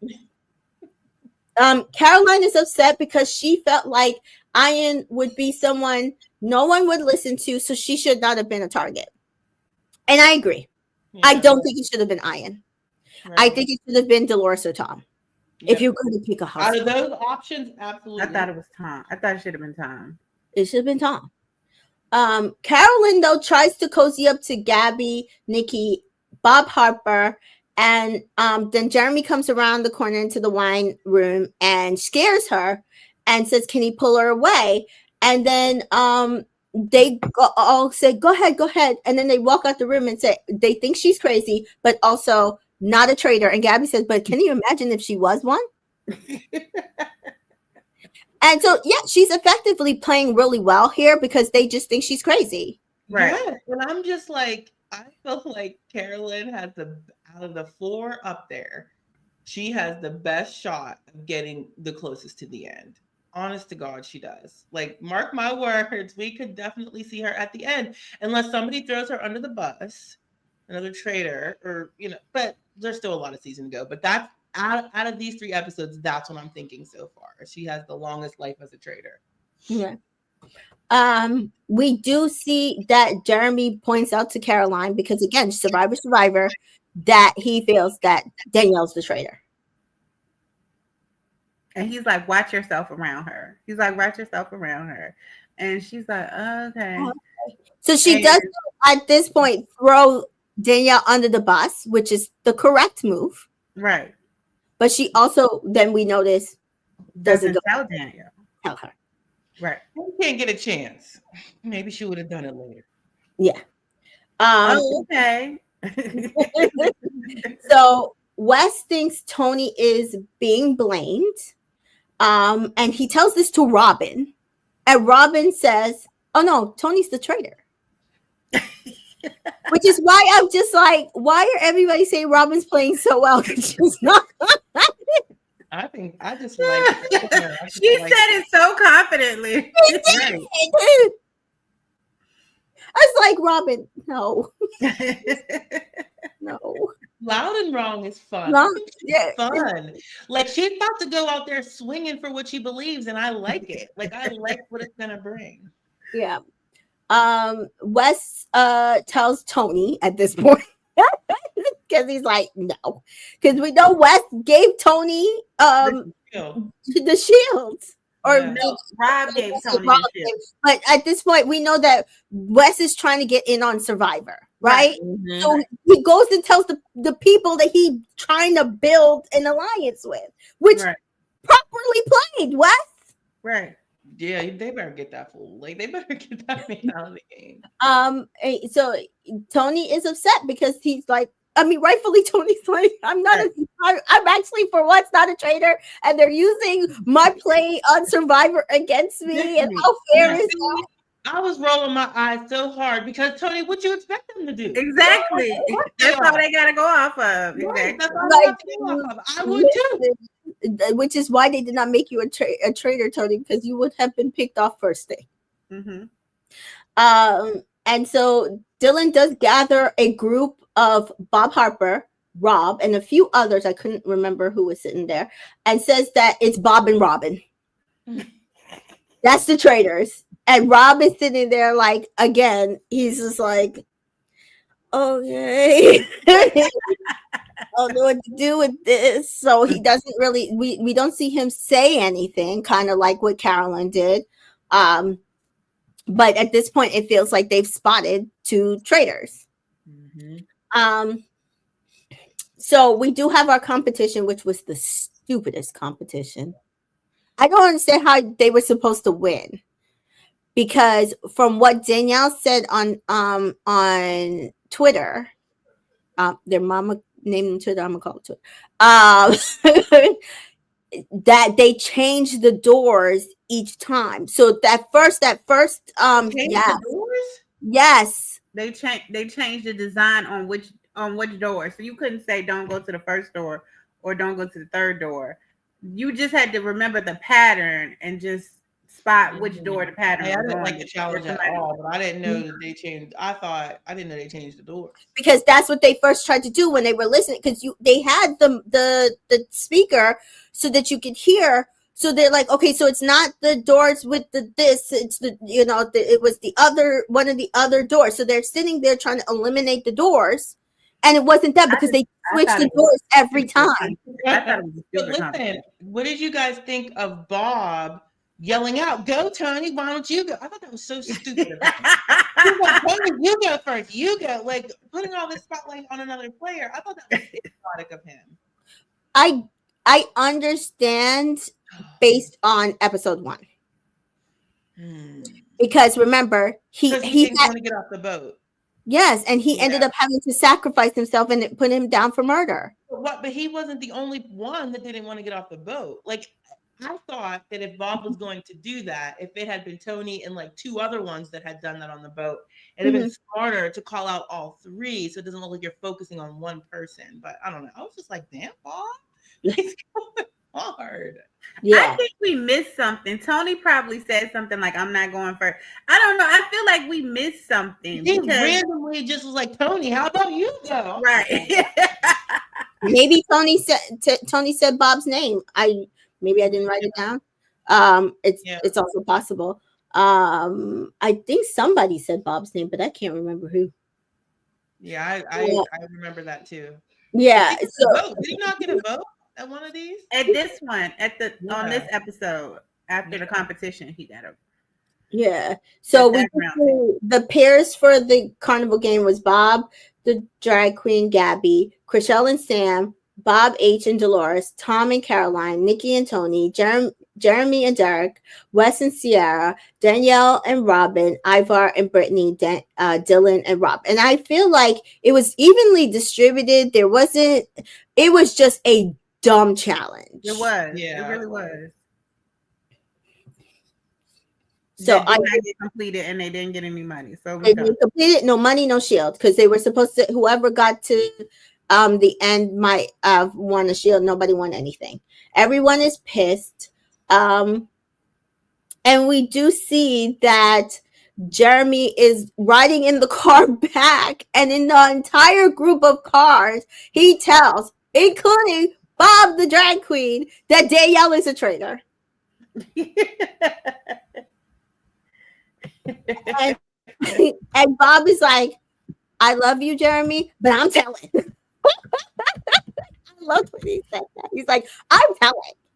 He's like, I am not going to betray Danielle. We are traitors. I want to take this as far as possible. I am not betraying. And I loved it. I'm sorry. I know it's stupid, but I did love that he said that.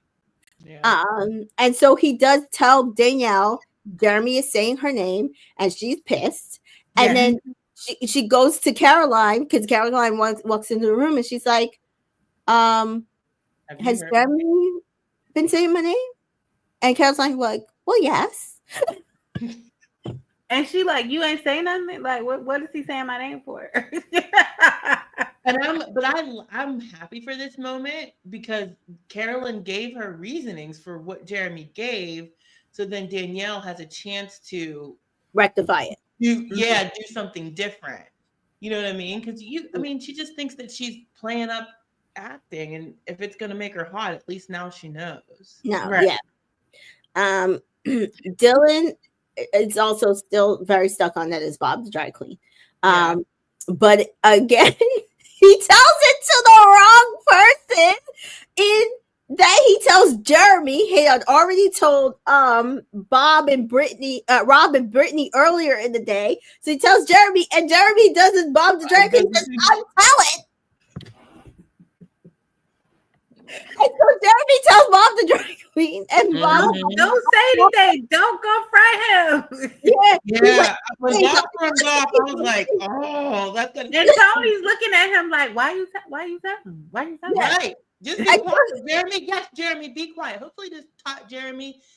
Shh. So he goes to the other room. He's like, "Has Dylan been saying my name?" And Brittany's like, "Yes, you're here." I was dying. I'm like, y'all are all terrible. Y'all are so bad. I can't. Oh my God. So we do head then into the round table with all of this mess. And again, listen, Bob held on to it until the round table because the first thing he did was to confront Dylan. He's like, I heard you've been throwing my name around. Like, but no, he waited for Dylan to say something though. He was like holding his breath because Dylan was like, I guess I can start. And he like but yeah, Dylan goes directly after Bob and Robin. And Bob and Robin are like, okay, wait a minute. No. Like, I know we're sitting next to each other, but it ain't us. Right. And Dylan says, which again, was this edited out or something? Dylan says, well, you're the one who threw out Ayan's name. Dylan had a soft spot for Ayan, right? That's the one that had a soft spot for her. No, it was Wells. No, it was her and Wells. Yeah. So Dylan says you threw out Wells' name, and then like the same thing, you didn't vote for him. And then he says, oh, and Ayan also told me your name. And I was like, when did she ever do that? Maybe he's lying. And that's what I'm saying. Were you lying? I mean, well, Dylan. No, because then Robin brings up it was me, you, and Ayan, and you're the one that was saying Bob's name. Ayan wasn't saying it, and something, and then he goes, yeah, and then she goes, oh, how convenient Ayan isn't here to defend me or to corroborate what I'm saying or something. And then he's looking with his mouth wide open, like, what do I say to that? And he's like, yeah, I mean, because you went back and told him. And then she's like, what? And so then they start going off. And I was like, he's not prepared for this confrontation. He was not. So then we get the epic line of Bob confronting him and saying, you are misguided. That should be your drag name. Oh, girl, when he said that, I fell out. Misguided. I was like, ooh. And so Dylan has changed his bio on Instagram and it says misguided with the fingernails. Really? That is too funny. I have to go find it. That is too funny. I love it. So we do see Gabby kind of cutting in here and said, well, I don't think Rob the drag queen is the traitor. But Tony, you're definitely the traitor. And so we see Rob is like observing because he's not sure what to do at this point. He's like, he knows that he has to either protect Bob or he's going to have to protect Tony. So at this point, we do see that he chooses to protect Bob at the round table, and he throws out that he under the bus and ran him over. Like he did it like nicely and calmly. And he was being so innocent. He's like, I was like, oh, Rob. But he really did throw him under the bus. He did. When he brought up that he gave him the shield, I was like, damn, you're gonna tell you the shield?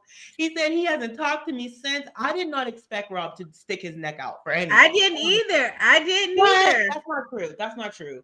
Because in Winners at War, like when they were after his people, He could have just like sat by and let his people go, but he went to work, and it did change the situation, not to what he wanted, but he is one that if he's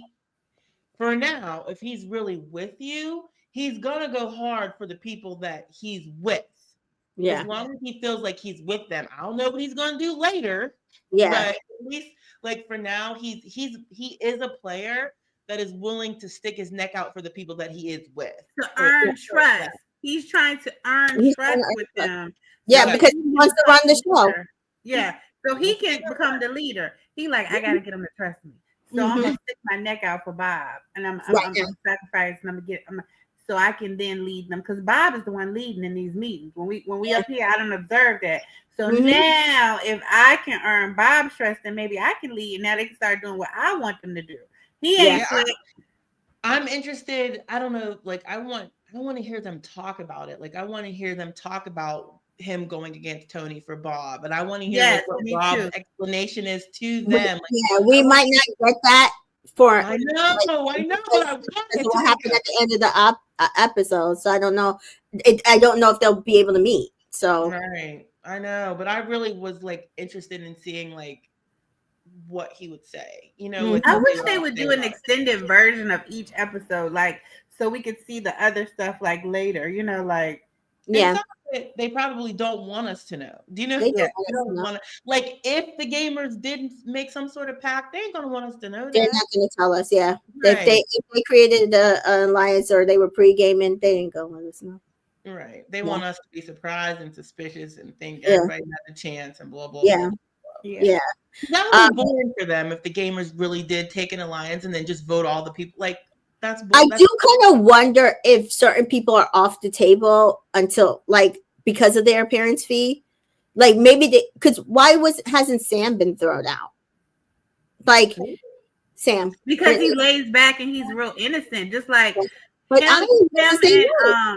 him and Ciara are very low key. Britney Spears is there. See, if you would have said him, I would have known. I know Britney Spears is but him and Ciara have been very laid back. Like they haven't come up in anything. They've been very laid back. Yeah. So basically everybody piles onto Tony at that point. It was like once they got their claws into him, it was just like boop, boop, boop, boop, boop. And so basically all the votes go to Tony. Also Rob like kind of like the death shot, like it was bad. It was bad. He seemed genuinely pissed. He called him he was hurt. He was hurt. He wanted the chance to play as a traitor. I get it. I get it. He was hurt.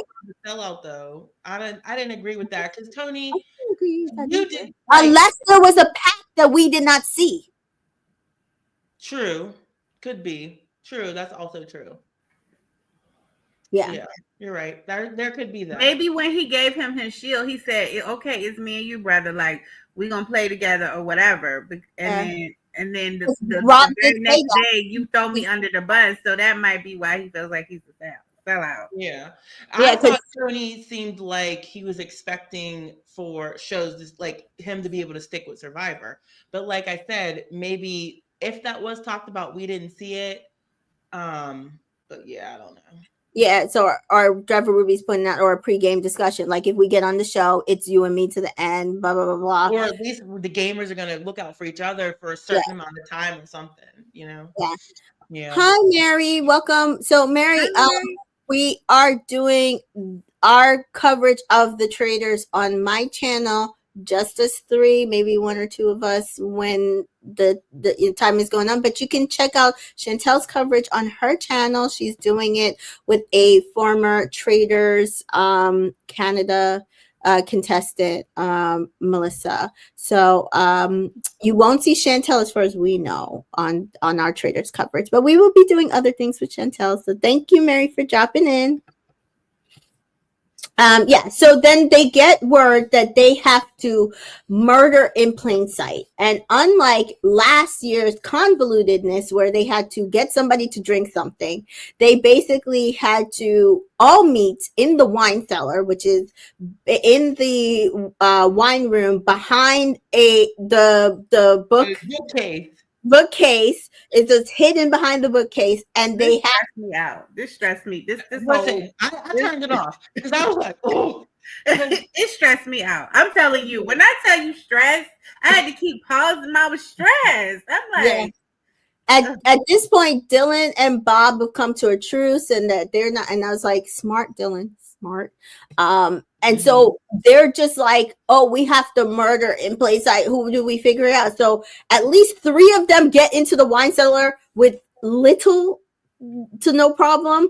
But Caroline's looking all over for them, and I was like, girl, you should have been in the wine cellar waiting for them. Nobody's gonna miss you.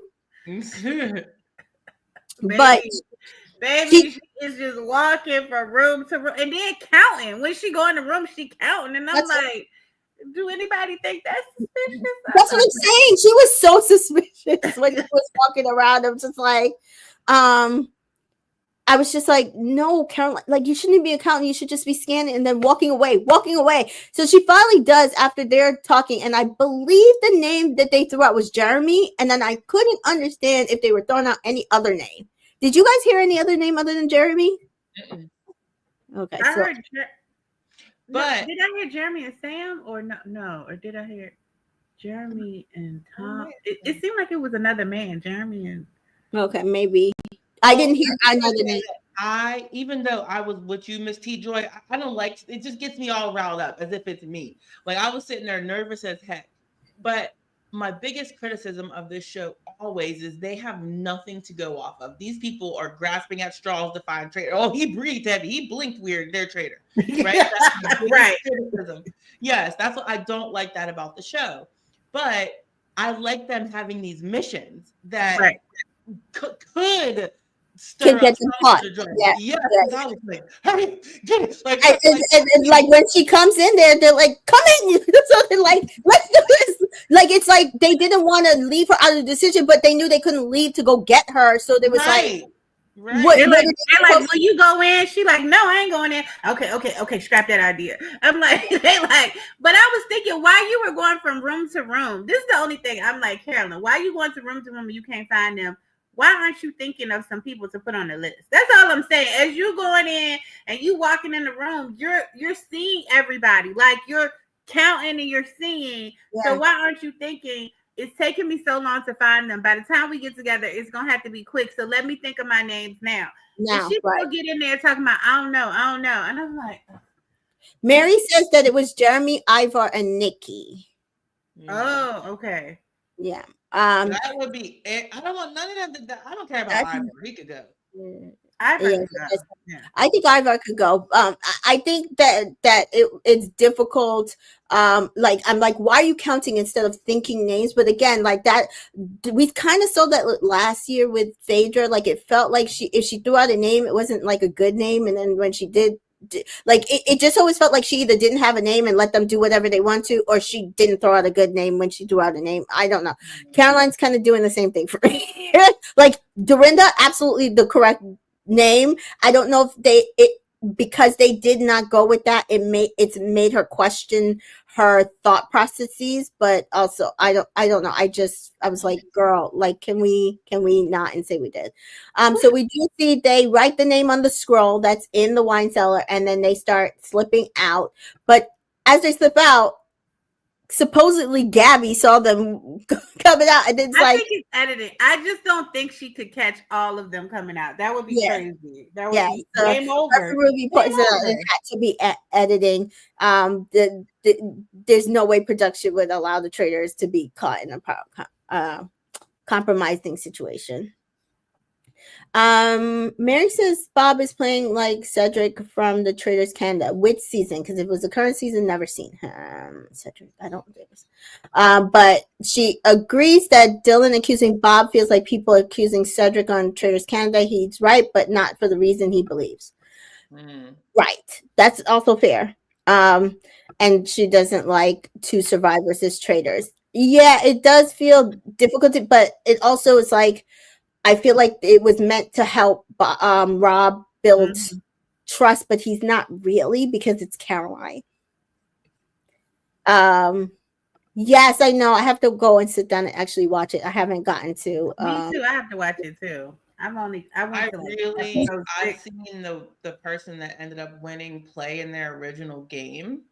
Loved them on their first appearance. Second appearance, they got ate up by Ika. Ate up. Oh, you're talking about Big Brother. Yes. The person that won. You said original game, so I thought they were. You talking about Traitors. No, I'm so sorry. The person that won this most recent season of Traitors Canada, I watched them when they were on their original show. I didn't want to say that, I don't want to spoil it for people, but then you said I could, which is why I was good. Yeah, I know. So when they were on their original show of Big Brother, I liked them, but their second season, I did not like them so much. Their ego was huge. So, and then I really enjoyed when Ika ate them up, like up, down, left, right, back and forth. She ate them up. But I heard that their game is good, and I need Peacock to buy Traitors Canada so that we can watch it. Maybe when they become the 51st state, we could do that.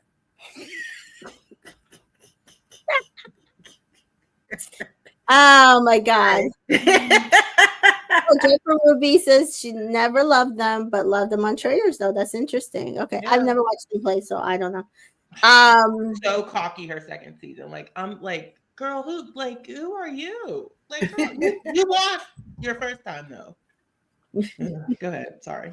Okay, well, listen, that is pretty much the episode. That was the first drop, so we don't know who, just like last time, we don't know who was marked for death. We don't know who they decided to put on the scroll. We will find out on Thursday, episode 4. I'm glad we're going back to one episode at a time because these episodes dropped be driving me nutty. I think we covered as much as we could through this 3 episode drop. So hopefully, if you missed anything, please comment. That we'll try to go in the comments and share our thoughts if we missed anything or bring it up next time. But I thank you guys for joining us again. This was my favorite. I'm sorry. I think the season, I know there's flaws, but I feel like there's always flaws. Yeah. I really don't feel like a person has played a flawless game of Traitors since Ciara. Flawless. Oh, it was so flawless. It was flawless. And that, I mean, that's just my opinion. And season 1 was entertaining, but I feel like of the celebrity versions, this is my favorite one so far. I'm really enjoying it. I have high hopes for the season because I criticize this show all the time. I end up watching because people are like, you want to talk about it? I'm like, all right, fine, I'll watch. But I'm excited, and I'm just want to highlight. I would be so livid if I was on this season and them fools walked in the house. I'm like, yeah. I want to see how they get rid of these gamers because they must. They have to. That's the only way that these doesn't have a chance. I've gotten rid of one. Yeah. One down.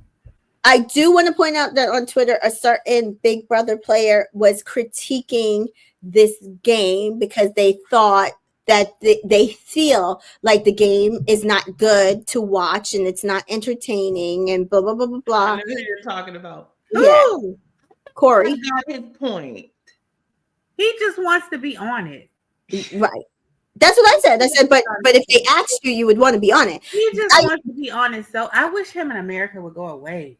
Like, my whole thing is, you can critique the players that they chose, the cast that they chose, but I don't think, like, he says, oh, they might as well just buy the mole or another game, he said, and move from there. And this is coming from somebody who the mole is my favorite competition game show ever.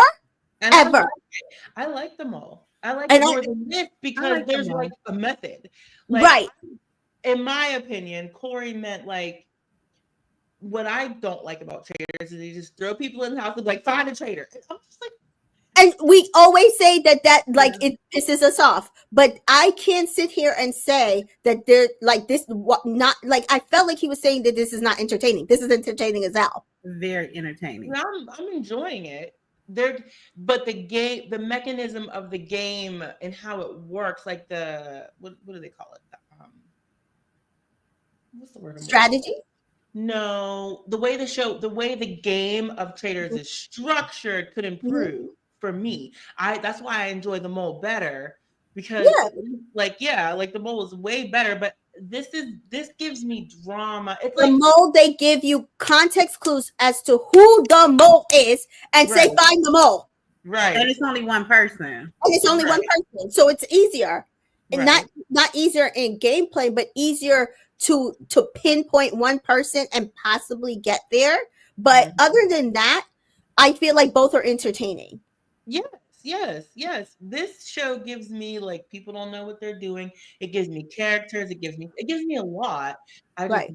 there were more of a clue for the faithfuls because it's like people were just looking around with their heads cut off. Which Sometimes. is why I understand them leaning more towards celebrity versus celebrity and civilian or non-civilian non-celebrity versions of this show, because I Right. like the mole both versions, the civilian version and the celeb version. I liked Well, both versions. well, what do you like more for Traitors? For Traitors, I think it really depends on the cast, because in the UK they haven't been doing celebrity. It's been good. It's been all civilian people, and they've been doing pretty good. Yeah. I mean, they're still stupid, literally. Very stupid. They've been taking Traitors to the end, but it's also still entertaining. They still find characters, and how do people become these characters on TV if you don't bring in Give them a civilians, shot. right? And then UK is going to do a celebrity version, I believe, which is why I also think there might be the reason we're not having Love Island people on this cast, because I think at the end of the year they're going to do a celebrity version in the UK, and I could see there being a lot of Love Island people on that version. Okay.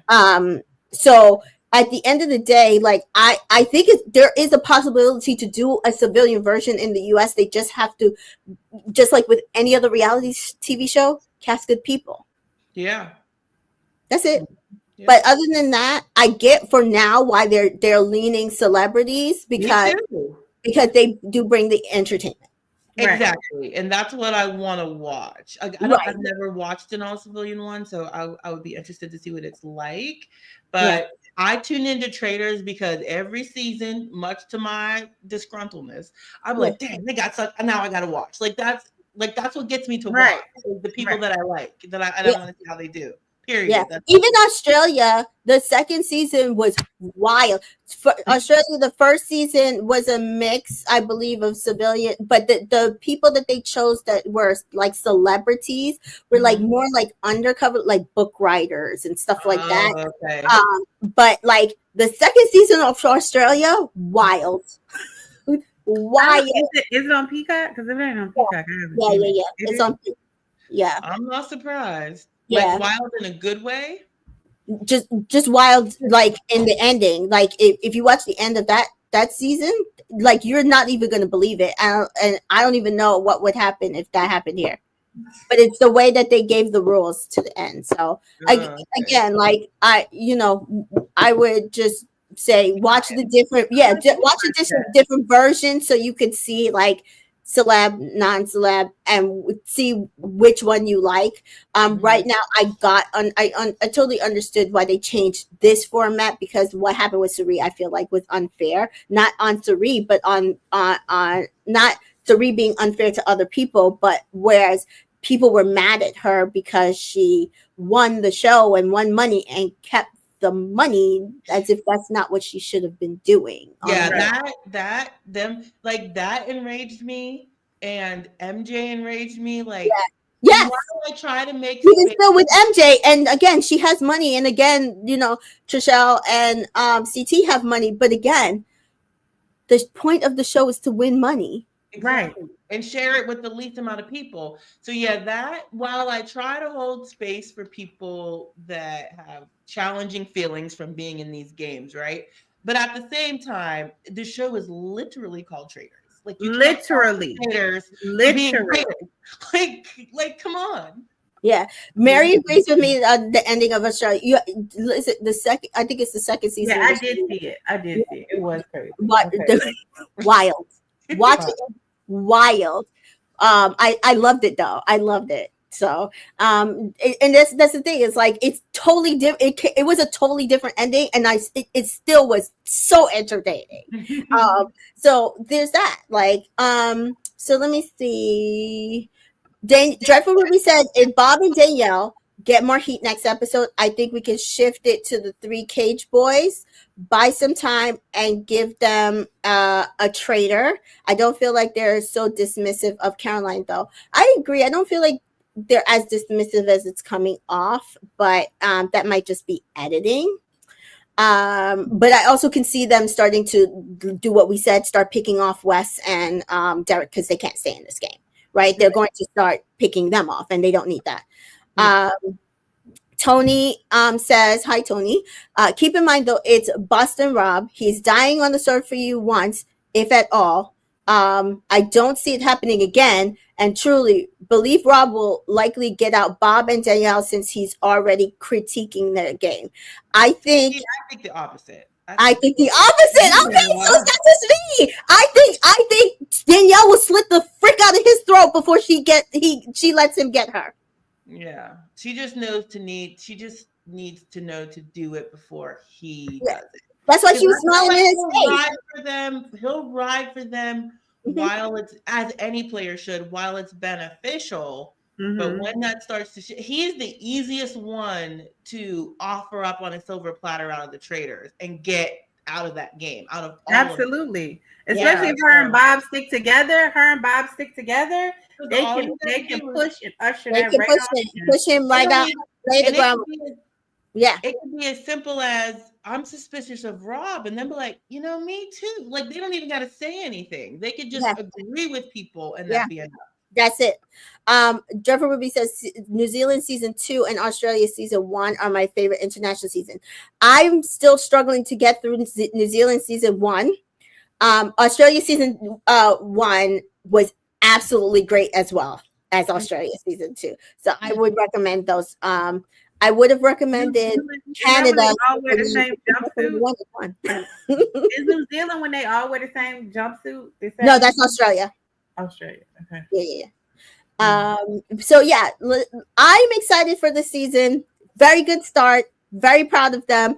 Let's go. I was hoping that all 3 Traitors would get to the end. I doubt that at this point, but I'm happy to see who gets to the end, how it works out. I'm not as freaking out, but because I've already been through a season where my traitor that I wanted to get to the end did not win. So I'm just gonna watch for gameplay. So thank you. I want to see how they're dressed for this coffin scene. Oh my God, yes. Oh, they're going to freak out and I'm going to love it. So thank you guys for joining us in the chat. I love that you guys came and chatted with us on Sunday night. And guys, I guess let them know where they can find you. I think Janelle, you're first. Yep, I'm just Janelle Michaud on everything: Instagram, Twitter, Facebook, even TikTok. So if you see that, it's me. And Miss T Joy. I'm on Instagram, Facebook, Threads, Blue Sky, TikTok, all of that stuff. Miss T Joy. Yeah. And as always, you can find me on Entertainment in Color everywhere, or Twitter, Entertainment Color Media. As you guys know, I am covering this with this lovely group of women. Tomorrow starts Love Island season 2 of All Stars, and I'm excited to cover this season. So, for this season, I will be reacting to each episode on my Patreon. So I'm excited for that. Someone asked me to do that this season, so I will be live reacting. So join me tomorrow. I will try to put out the information. You would have to subscribe to my Patreon to see my live reaction to the very first episode of season 2 of All Stars. I'm excited to see what happens. I am not excited that they asked the public to couple up these people, but I'm excited to see if my predictions for coupling up. If you missed my predictions, that is also on my Patreon. I went through the cast list and reacted to the cast list, matched up everybody who I think either will be matched up or the public will match them up, and went through the entire cast list. You can go watch that in preparation, and now I'm excited tomorrow to see if I got any right. So I'm excited to see my girl Catherine come back, and yes, Catherine, I'm praying but not hopeful that she will find her true love on All Stars. And I'm also covering What If on my Patreon. And I will also be recapping Love Island, hopefully with Chantel on her channel. Otherwise, I will try to do some synopsis recaps for any time that I miss with Chantel. And then I think, what else am I supposed to be covering? Oh, we will be covering The Bachelor at the end of the month as well.